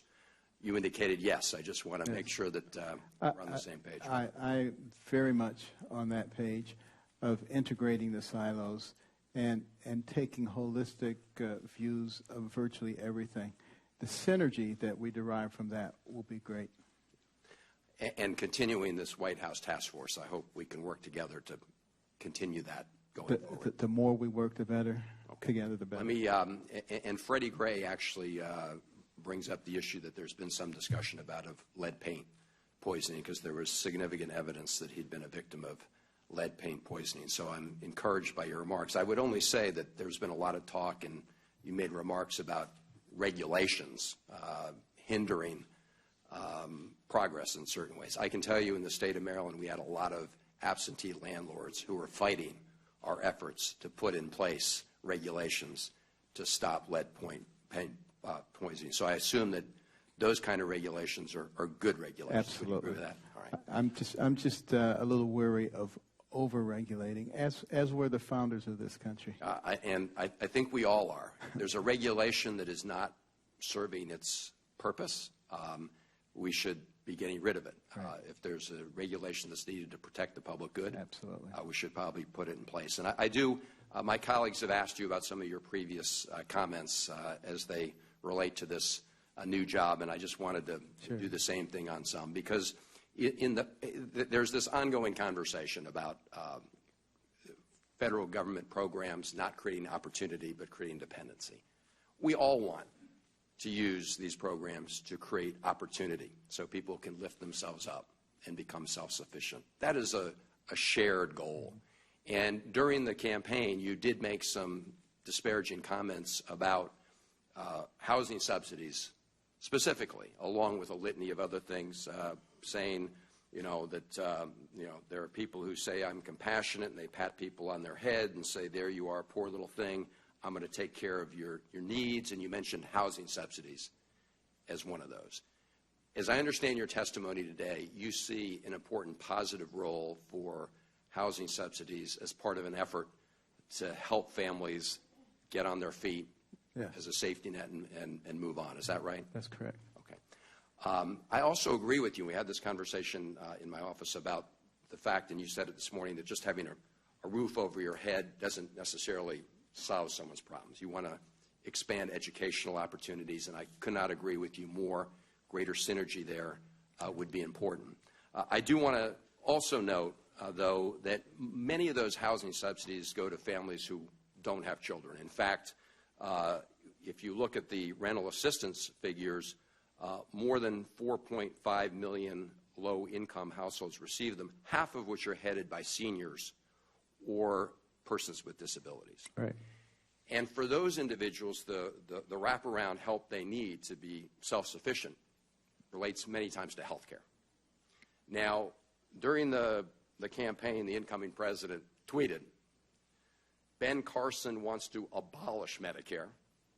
I want to save it and Social Security. That was October 25th, 2015, 5:20 p.m. You've also have indicated you want to get rid of Medicaid, which is an important health safety net for so many people. So given your earlier comments about the importance of wraparound supports, the roof not being enough by itself, and the fact that so many millions of people who receive rental subsidies are seniors or people with disabilities, are you going to advocate within the government abolishing Medicare and Medicaid? No, you have to go back and understand the context of replacing that with something else. Obviously, if you're not going to replace it, you're not going to get rid of major safety nets. Right. If I recall, you were going to replace both those programs with health savings accounts. I just want to say, Dr. Carson, no, I'm quoting the incoming president with respect to your position. Yeah, but he was the incoming president who was running against me. Remember that.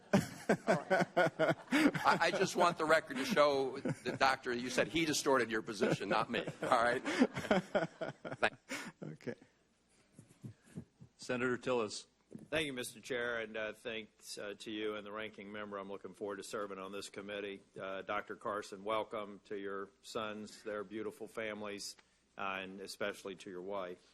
Gosh, I don't know where to start, but I do want to thank you for the amount of time that you spent in my office. I thought it was interesting that at least one person spent close to 4 minutes and 30 seconds talking to you about the hypothetical of the incoming administration potentially benefiting their business or the family members. That seems absurd to me, but you know what I like most about the answer to your question?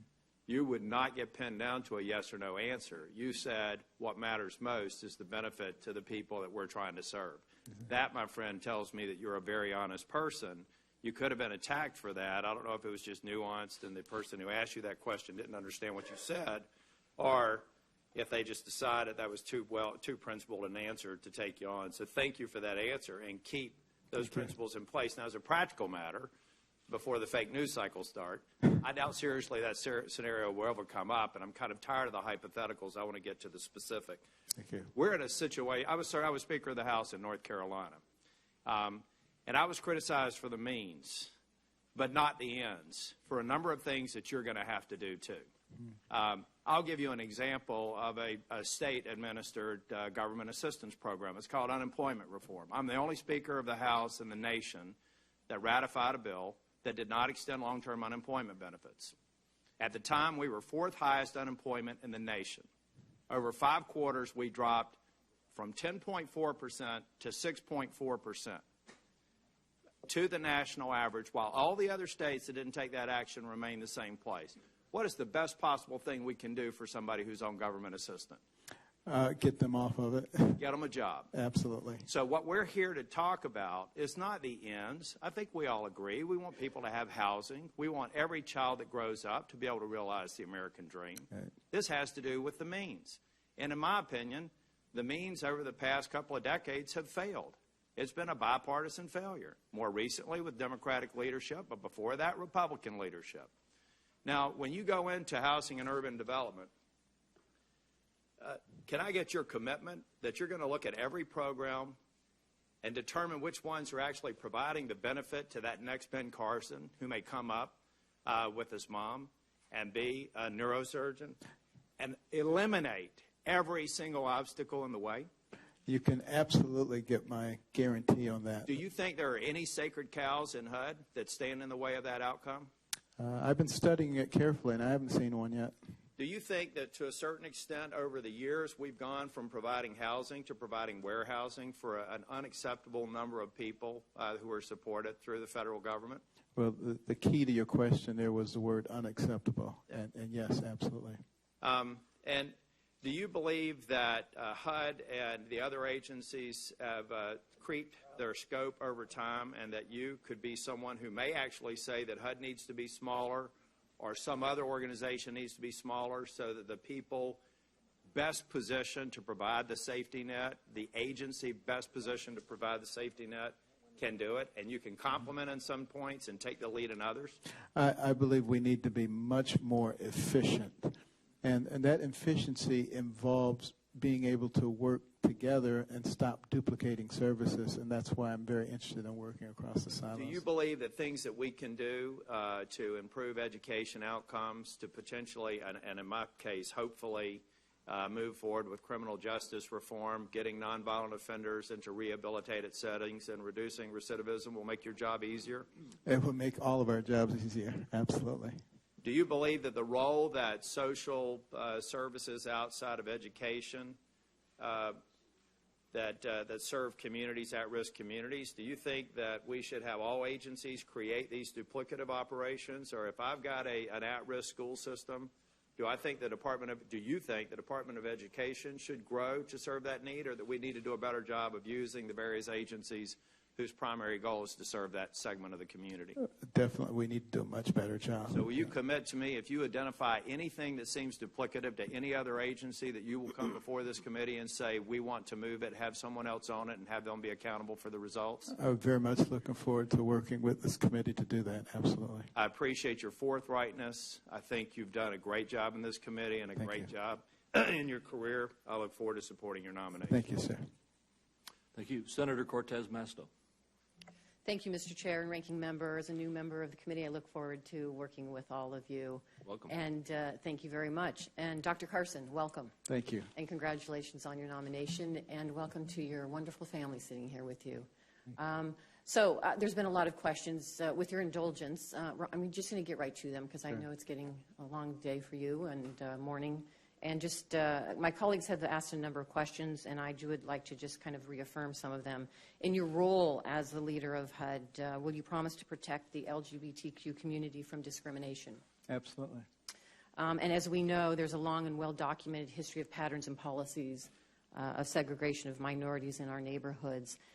Would you continue to aggressively enforce the FHA, which is dedicated to ensuring access to our country's housing is free of discrimination, including expeditiously and thoroughly investigating race and national origin complaints, ensuring fair mortgage lending for homeowners, and carrying out strategies to end homelessness?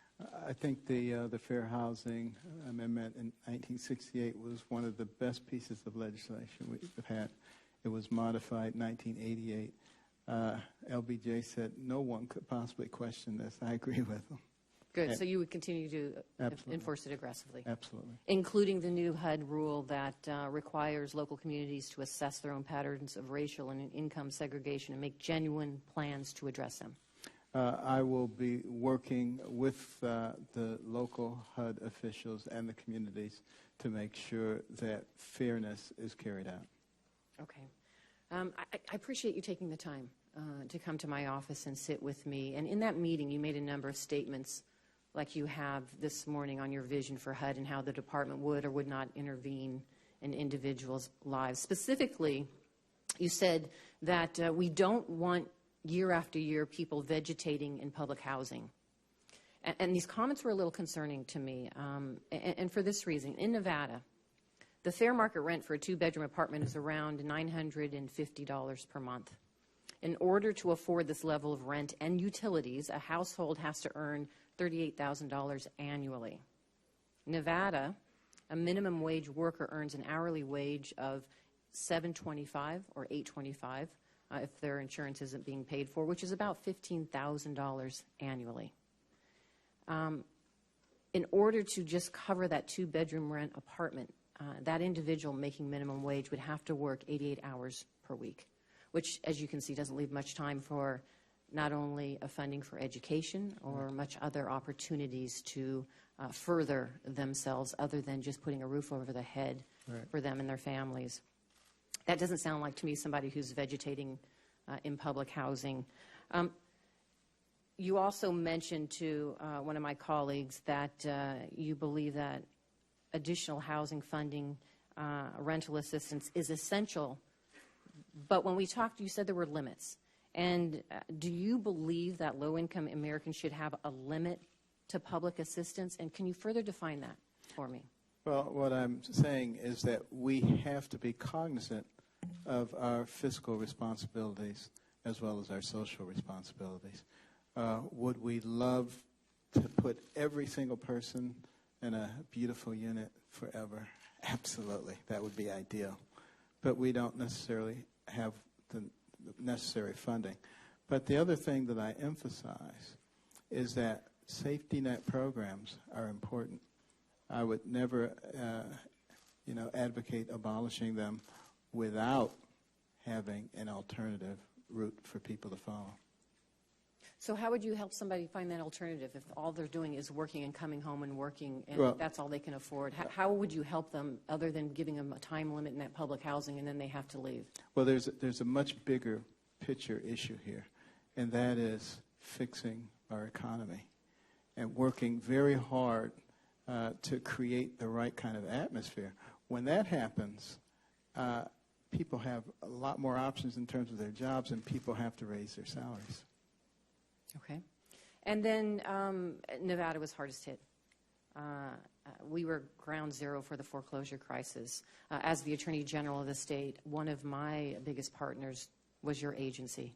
Aggressively, we worked together to bring relief to homeowners there, including what you talked about, financial relief, but also financial literacy and education. Right. Through that, I created the Home Again program, and it still is in existence in the state of Nevada to provide financial literacy and help to homeowners for the first-time home buyers, for individuals who want to get back into their homes. Is that a program that you see that you can continue to support and would look to help support in the state of Nevada? I will certainly study that program carefully and work with you to make sure that the goals of that program are carried forward. Thank you. I appreciate your questions today, or excuse me, the answers to your questions today. Thank you very much. Thank you, Senator Kennedy.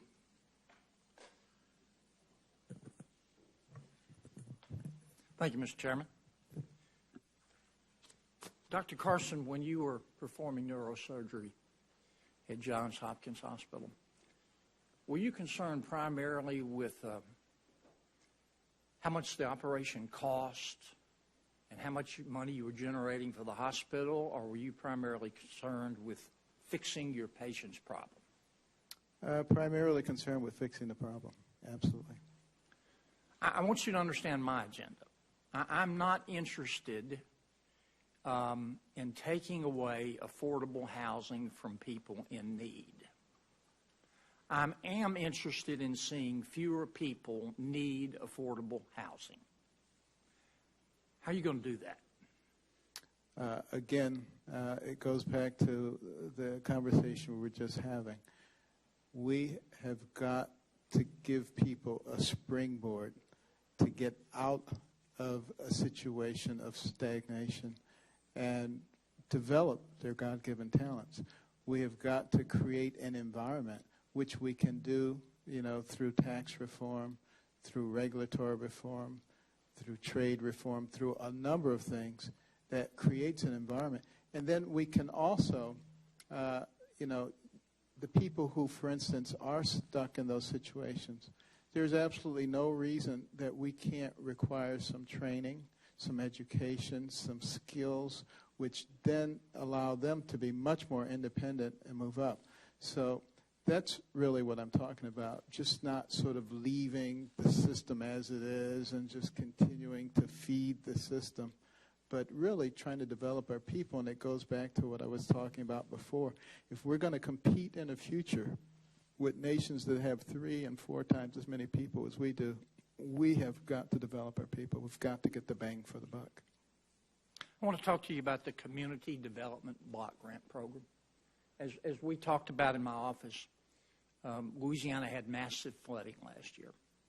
In March, the northern part of our state received about 25 inches of rain in 3 days. That's more rain than the city of Los Angeles got in 3 years. And then in August, South Louisiana flooded. We got about 27 inches of rain in 3 days. Most of the people who flooded didn't live in a floodplain. They didn't need health insurance or need flood insurance. And the truth is, if you get 27 inches of rain or 25 inches in 3 days, you can live on Mount Everest and you're going to flood. So we had a lot of people hurt badly. The American taxpayer has been very generous through the members of Congress. Congress has appropriated about $1.6 billion to our people. It's going to come in the form of community development block grants. Right. Now, there's some confusion. Our governor has a plan to spend part of that money. He doesn't have a plan to spend the other part. He has blamed HUD. I've spoken off the record with some of the HUD officials. They say it's the state's problem. Frankly, I don't care whose fault it is. Congress has acted. The American taxpayer has been extraordinarily generous. I just want to figure out how to get that $1.6 billion to folks so they can start rebuilding their lives. Would you commit to me that as Secretary of HUD, and I believe you will be Secretary of HUD, that you will ask your folks not to break any rules and not to break any laws, but to demonstrate some of that flexibility you were talking about? Yes. To keep their eye on the ball. Let's try to get the money into the hands of the folks for whom it was appropriated, as opposed to discussing how many lawyers can dance on the head of a pin. Well, thank you, Senator, and I enjoyed our conversation previously. You're singing my song here. I've been talking to mayors across this country and housing authorities, and they all say what you just said. They appreciate the grant money, but they have to jump through too many hoops, and there's too much red tape. And I look forward to working not only with the people at HUD, but with the recipients of the grants, so we can figure out how to streamline this procedure. And by utilizing the IT technology to eliminate a lot of waste and fraud, I think we can really get a lot of bang for our buck here. Okay. Thank you. Thank you, Doctor. Thank you, sir. You'll be a great HUD secretary. Thank you. Thank you very much, Senator Tester. Thank you, Mr. Chairman. And as others have said before, I look forward to your leadership on this committee, and I appreciate you being in this position. You've been there before and done a fine job, and I have no doubt you'll do a fine job moving into the future. Dr. Carson, thanks for putting yourself up for this, and as others have said, thank you to your family Thank you. for their support of you in this position. Others have talked about the similarities of how you've grown up with them. You haven't grown up with the same similarities that I have. I've grown up in the West, and I can tell you that I would not be in the position I'm in without the Homestead Act, without the measures that President Roosevelt took in the dirty 30s. We would have been off the farm and gone from Montana. And even today, and I'm not particularly proud of this, but even today, agriculture still gets significant subsidies to keep themselves going. So I think we both agree that government plays an important role in whatever we do, and housing is no exception. I can also tell you that from a regulatory standpoint, we don't enforce things like the Packers and Stockyard Act, and that's one of the reasons we still have ag subsidies. So there is room for regulation in this. I want to touch on one thing that was said, and it deals with this, and you have no control over this. But why the blind trust is so important is because we elect people to offices like U.S. senators and President of the United States, not for personal gain, but for the betterment of the country. Sure. And I can tell you, you're not going to be able to tell what happens if that is not put into a true blind trust, just like Jay Rockefeller did when he was in the U.S. Senate. We're not asking him to do anything different than what's been done before. One of the problems with coming late to a committee hearing is everything's been said, but not everybody said it, so I'm going to say it.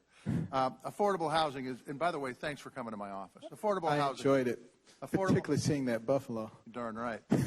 You come out, we'll show you some that are walking around. The affordable housing is critically important, and I can give you plenty of examples. We talk about a holistic view, which I agree with. Plenty of examples where there isn't affordable housing, there isn't the economic opportunity, there isn't the opportunity to create jobs, there isn't an opportunity to move the economy forward. I was just in Havre, Montana, 10,000 people visiting with business leaders. They can't get new businesses to come in because they don't have a workforce that can be housed. So we're not talking just about poor. Sure. We're talking about everybody. If we're going to increase the middle class, you're going to be a big part of that. Another thing is the 30-year note. Pretty special to the United States. I mean, it really is. Absolutely. But it has allowed millions of people to get into housing that wouldn't otherwise be there. So my question to you is, do you believe it is possible to have a 30-year mortgage without a government guarantee? Yes, I think it is possible. How are you going to do it? The private sector. We have to, but you can't do it overnight. It has to be a gradual change. And that's something that I would want to work with this committee on. Yeah. Because I think we can't do it in a haphazard way and we can't do it in an ideological way. But we have to make sure that we preserve the dream for the American people. That's the key. I would love to work with you on it. I think that if you take a look at how long 30 years is, 30 years is quite a while. And I think private thought, a lot can change in 30 years. And I think, truthfully, I don't see how it can happen. I know Canada doesn't have it. And I don't want to be like Canada. No. I mean, they're okay. They're good people. Yeah, they're good people. They are. I can almost see Canada from my doorstep, so they are good people. But I can tell you that it's going to be difficult. But I'm willing to listen to ideas and try to move forward. We talked about reducing red tape. There's an outfit called the Interagency Council on Homelessness, which works for ways to address homelessness in different geographies. One size doesn't fit all. Right. Will you commit to working with those folks to make sure that can happen? That's very important. You know, I've been that close to being homeless myself, so I can really understand that. Super. Not a lot of folks have talked about Indian country. My friend Senator Heitkamp may when I get done. But housing is a huge problem, and it's one of the reasons that we hope you come to North Dakota and Montana when you do your listening session to look at some of the large land-based tribes and the challenges that they have. But one of the biggest sources for federal funding in Indian housing is block grants. And do you have any ideas on how HUD can really focus on Indian country? Because you're right, there's a lot of regulation, but there's also just unbelievable, you've come from it, you've seen it, poverty. Yes. And if you want to talk about at-risk kids, they're all Native American in the state of Montana for the most part. So do you have any ideas on how we can improve housing, because it's a critically important piece of that holistic puzzle you talk about? Right. Well, again, going back to the holistic model, you know, it's not just a matter of putting people in a house. It's understanding what's going on those tribal lands. Why is there such a drug problem, for instance? What is facilitating that? can we start further down the road and see if there's a way that we can stop some of the drug trafficking, and then at the same time simultaneously work on the housing. As I mentioned before, getting rid of the regulatory burden for creating housing on the reservations. I mean, it's absolutely absurd.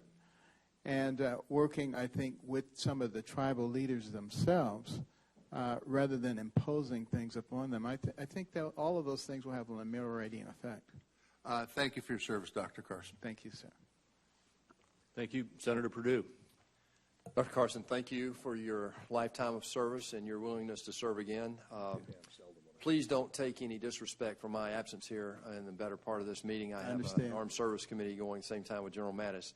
It strikes me, I'm incredibly impressed with the nominations of this president-elect, and you're not the least of those by any means. I have always admired your heart for humanity, and in our meeting earlier this week, I could see that. One of my first jobs, Doctor, was in a Head Start program, and I learned early when I put people around me to judge their hearts, and I think President-elect Trump did a great job in your nomination for this. Thank you. I'm amazed with your quotes here. We don't need to help people achieve a position where we feel good about. Rather, we need to put people in a situation that they feel good about. Would you elaborate on that, please?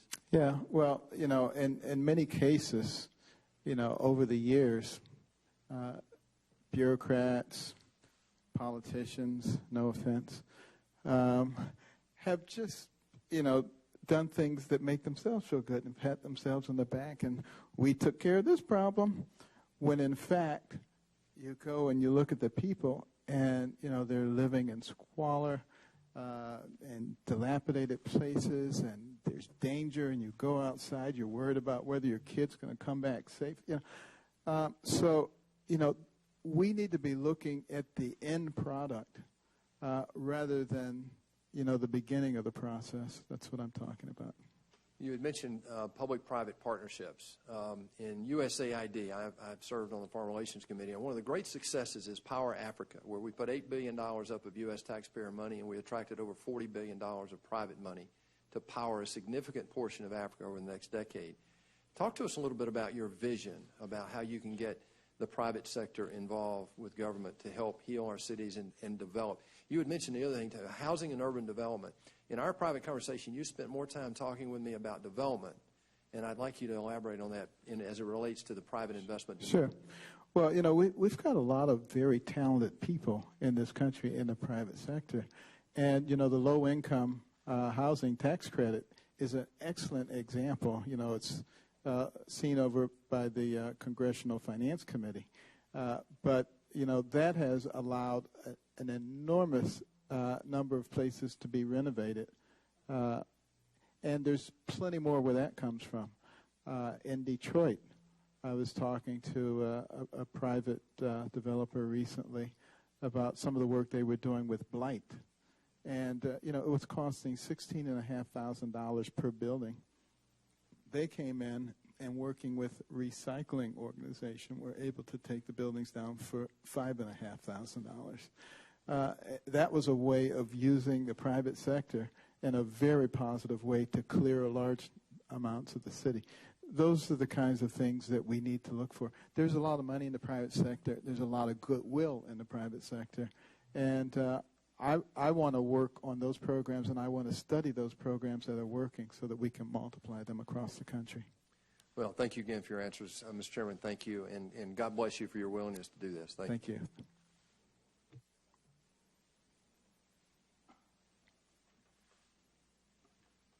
Senator Heitkamp. Mr. Chairman, welcome to that chair. We look forward to working with you. You have a brave new crowd, two little kids' chairs. I used to sit over in that one, so welcome to the new members. I sat in that one over there. It's the little kids' chairs, sorry. Dr. Carson, there's a lot of people who kind of scratched their head when you were nominated, thinking, what does he know about housing? and how is he going to manage this agency? And I've thought a lot about that, and you and I have had a great conversation, and thanks for coming. But we aren't in the housing business. We're really in the people business as we look at this agency. And I grew up completely different than you. I grew up in a town of 90 people. My dad basically was a seasonal construction worker, and my mom was a school cook. And like you, I was blessed with parents who really believed in me. Unfortunately, in America, there's so many children who don't have our blessing. And those children have suffered traumatic events in their life. It has limited their ability to grow emotionally. It's limited their resiliency. It's created problems for them that they carry with them the rest of their life. And I thought about you as a neurosurgeon. I thought of you as a man who understands brain function. I thought, you know, you just might be the right guy if you focus on why people are in poverty, not judging people who are in poverty, but doing it in a way that we haven't thought about before, that we haven't even considered before. And so I would really challenge you to take your enthusiasm for change, which we all agree that we are an exceptional country that should provide opportunity, should provide that ability that you and I both have had to come out of poverty. But we absolutely need to understand why people are in poverty without judgment. And that's a critical piece for me. You and I have had a great chance to talk about Native American issues. We had a great chance to talk about rural housing shortage, both of which Senator Tester raised. I want to just hit two issues. One is transitional housing, and the other one is runaway and homeless youth. And they are on the other end of the spectrum of what I'm talking about in terms of early intervention. But they are critical services for what we hope to do as a country when we look at judicial reform, when we look at the opportunity to change. Transitional housing is something that I believe is essential to reentry for so many of the people whose human capital we're wasting every day. And I want a commitment from you that you will make transitional housing, as we look at judicial reform, a major priority in terms of housing and in terms of helping in that cycle. Well, I think it's very important. As you know, we have the HEARTH program, the homeless emergency. But I'm not really talking about that. I'm talking about long-term, transition, so that when people are taken out of situations, whether it is disability, whether it's a homeless vet, they're provided wraparound services in a location where they feel and are nurtured and have the ability to transition. And so we think, okay, you get 30 days and you're out. I mean, we have an opioid crisis in this country. We have a homeless crisis in this country. We have a trauma crisis in this country. It can't be dealt with without dealing with transitioning people out of those situations. Well, you relayed a very poignant story during our conversation, which stuck with me, which I've used to others. It's obviously very important, and I very much look forward to working with you. It's an important issue. I want to talk about another issue that we deal with a lot, and that's human trafficking, youth trafficking, the abuse of children. A lot of people think, I would like to say, it's like when talk about human trafficking or child sex trafficking, they sometimes kind of see this Laura Ingalls Wilder bounding through the prairie, and some dark cloud comes and swoops her up, and now she's in this horrible life. And I'm not saying that doesn't happen, but I will tell you who these children are. These children have been thrown away, they have been given away, and they're abused every day. And if we don't get them off the street, if we don't do everything that we can to protect them at that point when they're leaving their family, they will be the most serious victims of crime in this country. And so we need to reauthorize the homeless and runaway youth program. We need to do everything that we can to provide that environment, that shelter environment, that prevents these children from becoming victims of the most heinous and horrific crime that's committed in this country. Senator, you don't have to convince me about... You got to get it in, though. Lay down the marker. And so I look forward to working with you, and I really look forward to you examining the work that we've been doing on trauma and really seeing that as an entry-level opportunity for change in the early stages, especially in the programs that you run, because housing is foundational. Well, it's foundational to family growth. It's foundational to raising healthy Americans. So thank you. This is going to be a great committee to work with. we are a really great committee. You're right. We are. That's stipulated. Senator Cotton. Thank you, Mr. Chairman. Senator Brown, Dr. Carson, I want to apologize for my delayed arrival. We've had the nominations for General Mattis in the Armed Services Committee and Congressman Pompeo in the Intelligence Committee. Just two other nominees like yourself that reflect very well on Donald Trump's cabinet and his judgment in assembling that cabinet. And I look forward to supporting both of them as well as your nomination, Dr. Carson. We spoke in our private meeting about a topic you've already discussed with Senator Heller and Senator Donnelly that is close to my heart, and that's the problem of homeless veterans. Right. I think there's something like 40,000 homeless veterans in America today. In Arkansas, we have several hundred of those veterans. I think it's a appalling failure of our government and our society that we have veterans who are willing to risk their lives for our country, and they currently live in worse conditions than they did in the deserts of Iraq or the mountains of Afghanistan. I just wanted to give you an opportunity to lay in a little bit about how you think about this problem and what we can do better to solve this very disturbing problem of homelessness among our veteran population. Well, thank you, and thank you for your service in the military to our country. You know, back in World War II, one of the things that helped us to get where we needed to get in the civil rights movement was the service of black Americans in the military. And when people began to see how they were willing to sacrifice everything but would come home to our own country and be ill-treated, it sparked something in the American psyche. And I'm hopeful that at this stage of the game, the fact that we have homeless veterans and veterans who are not receiving appropriate medical care will have the same effect. It seems almost immoral that we could have a group of people who've sacrificed so much and then basically just kick them in the pants. That certainly will not be the case with HUD. Well, thank you very much. And I look forward to working with you on this question, as I know so many members of this committee and the Congress does. And I know that you'll be working closely with Mr. Shulkin, pending his confirmation as the Secretary of the VA. I just want to say thank you once again for your willingness to answer the call of service. I know sometimes leaving private life can be a challenge for individuals, but I'm very glad that the President-elect has selected you to be our Secretary of Housing and Urban Development, and I look forward to working together with you and seeing you from time to time in front of this committee. Thank you, Senator. Thank you, Dr. Carson. Thank you, Senator. We have one senator who may show up for his first round questions, but at this point there are no senators in the room who have not already had one round. I know there is some interest in a second round, and so could I get just by a show of hands, who's interested in a second round? So we have two or three. At this point, do I get to vote? Actually, we should ask you if you need a break, or if you want to just go on and finish this. Let's go ahead and start the second round then, and I will probably at some point jump in with some questions, but let's go to you first. Sure. Thank you, Senator Mr. Brown. Chairman, and thank you for sitting here with your patience. And I noticed you weren't drinking that much water, so you didn't have to get up like Senator Crapo and like the chairman and I did. So I'm thinking about that. I know exactly. You let us know. I know exactly your age.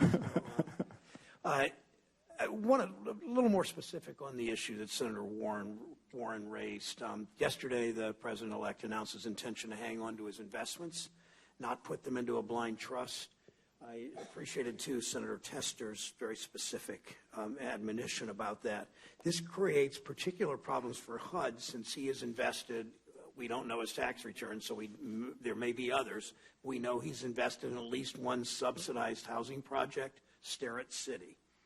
I wondered if you're aware of his stake there, and have you discussed Starrett City with the president? I've not discussed it with him. I do know about it. Okay. I don't see how HUD can avoid the appearance of a conflict should any issue arise on this property. Do you? Well, what I would hope would happen with this committee is that we could come up with a suggestion that might be acceptable to all sides. Okay, let me start with one. Would you commit to report back to the committee on any issue that should arise on a property, Starrett or otherwise? Again, we don't necessarily know if there are others. Would you commit to report back on any issue that should arise on a property owned by Mr. Trump or his family, in any contact you or any subordinates receive from the Trump Organization or the White House or any other source other than the normal back and forth between a project and its oversight officials? Would you commit to reporting to this committee anytime that arises? I would be more than delighted to discuss those issues. Will you then, thank you, will you set up a process to identify those conflicts? I'll work with you to set that up. Okay, good. Thank you for that commitment. One other question in response, then I won't take my whole 5 minutes, Mr. Chairman. I appreciate your comments and your testimony about the interaction between housing and health care. When Matthew Desmond signed his book to me, and I bought it, I want you to know that, he wrote on his book, Evicted, home equals life. And that, in a nutshell, says what you were saying between the connection between housing, health care, and so much else. And right. As I think Senator Van Hollen said, if you don't have a home, so many other things go wrong, obviously.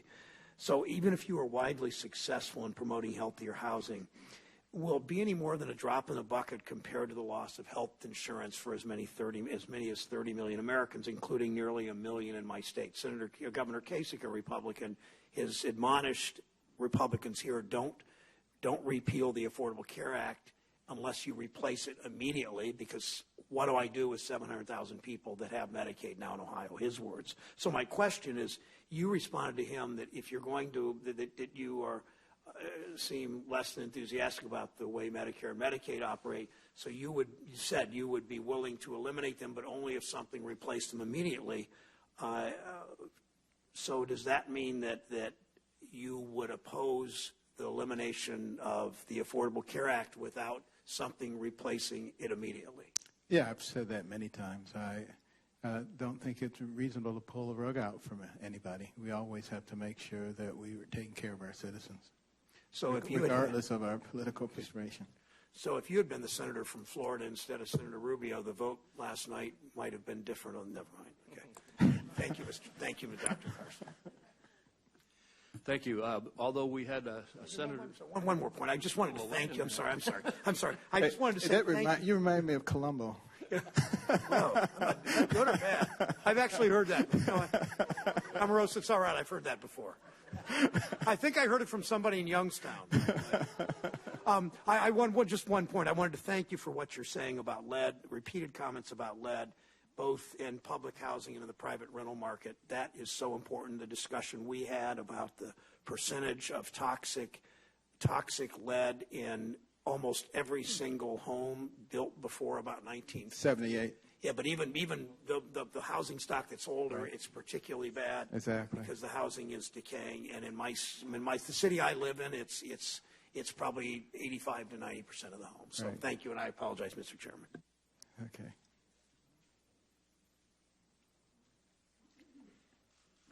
All right, we did have a senator on the Republican side who wanted to get here, but is held up at the Armed Services Committee hearing that's going on right now. And Senator Warren, who was here, has been called back to the Armed Services Committee. She indicated that if necessary, she could submit her further questions for the record. And so at this point, we do not have any further questioning for you, Dr. Carson, and we will wrap up the hearing. I will say that to all senators and Dr. Carson, we have a practice of submitting questions following the hearing for the record. Oh, did you have a question? Okay, Senator Cortez Masto, I didn't realize you wanted another round. I appreciate that, and I will be brief because you've done an incredible job, and I appreciate the comments and the holistic approach that you have to helping individuals. Dr. Carson, there is one thing of interest to me, however, that you've talked about, which is public-private partnerships and the financing when it comes to public-private partnerships. I haven't really had a conversation with you and what your thoughts on how that would be addressed when it comes to housing and mortgages. When I talk about public-private partnerships, I'm talking about having people in the private sector actually invest their own resources in either building or renovating or refurbishing housing that is then used by HUD to house people. So they have to obviously be incentivized in order to do that. But the big stumbling block is the initial capital to be able to get it done. And as long as they can realize a return on that capital investment, you know, this country was built on entrepreneurial risk-taking. So that's always going to be a part of who we are, and that's what I want to capitalize upon. So in other words, are you envisioning a role for private equity capital to invest in the future housing growth and mortgages and housing for individuals and homeownership? I will be engaging in a number of conversations with the FHA administrator, with this committee, and with finance experts at HUD to figure out the best ways so that we can always have a win-win situation. So what you're saying does concern me because of the fact that Nevada was a foreclosure crisis, ground zero for the foreclosure crisis. And a lot of that was money that we saw come in from Wall Street, big investments coming in for these mortgages, and individuals really at the end of the day lost their homes. But I think because you're there was an talking investment from Wall Street. So I'm just curious. That's why if you could elaborate your thoughts on that. Yeah, I think you're talking about, you know, predatory people who came in and took advantage of people. It was a combination. The big banks were involved as well with some of their teaser rates, but there was Wall Street was involved. So that's why. And you know what? We can follow up on this individually. I just want to put that in your ear. That is a concern of mine and something I will be looking out. I would look forward to working with you on that because I don't want those predators swooping in either. Thank you. I appreciate that. All right. All right, thank you. With that, the questioning is concluded. And to all of the senators, we ask that you get your questions for the record in by close of business on Tuesday, next Tuesday. Close of business next Tuesday. And Dr. Carson, we ask that you promptly respond to those so that we can move forward as promptly as we can. I will be happy to do that. And I want to thank you, Mr. Chairman, Mr. Vice Chairman, and all of the committee members, both present and absent, for what was actually kind of fun. Thank you. It's always better to be at this end of this kind of a hearing rather than the beginning when you're sitting in that chair. All right. Dr. Carson, thank you also for coming here and being well prepared. This hearing is now adjourned.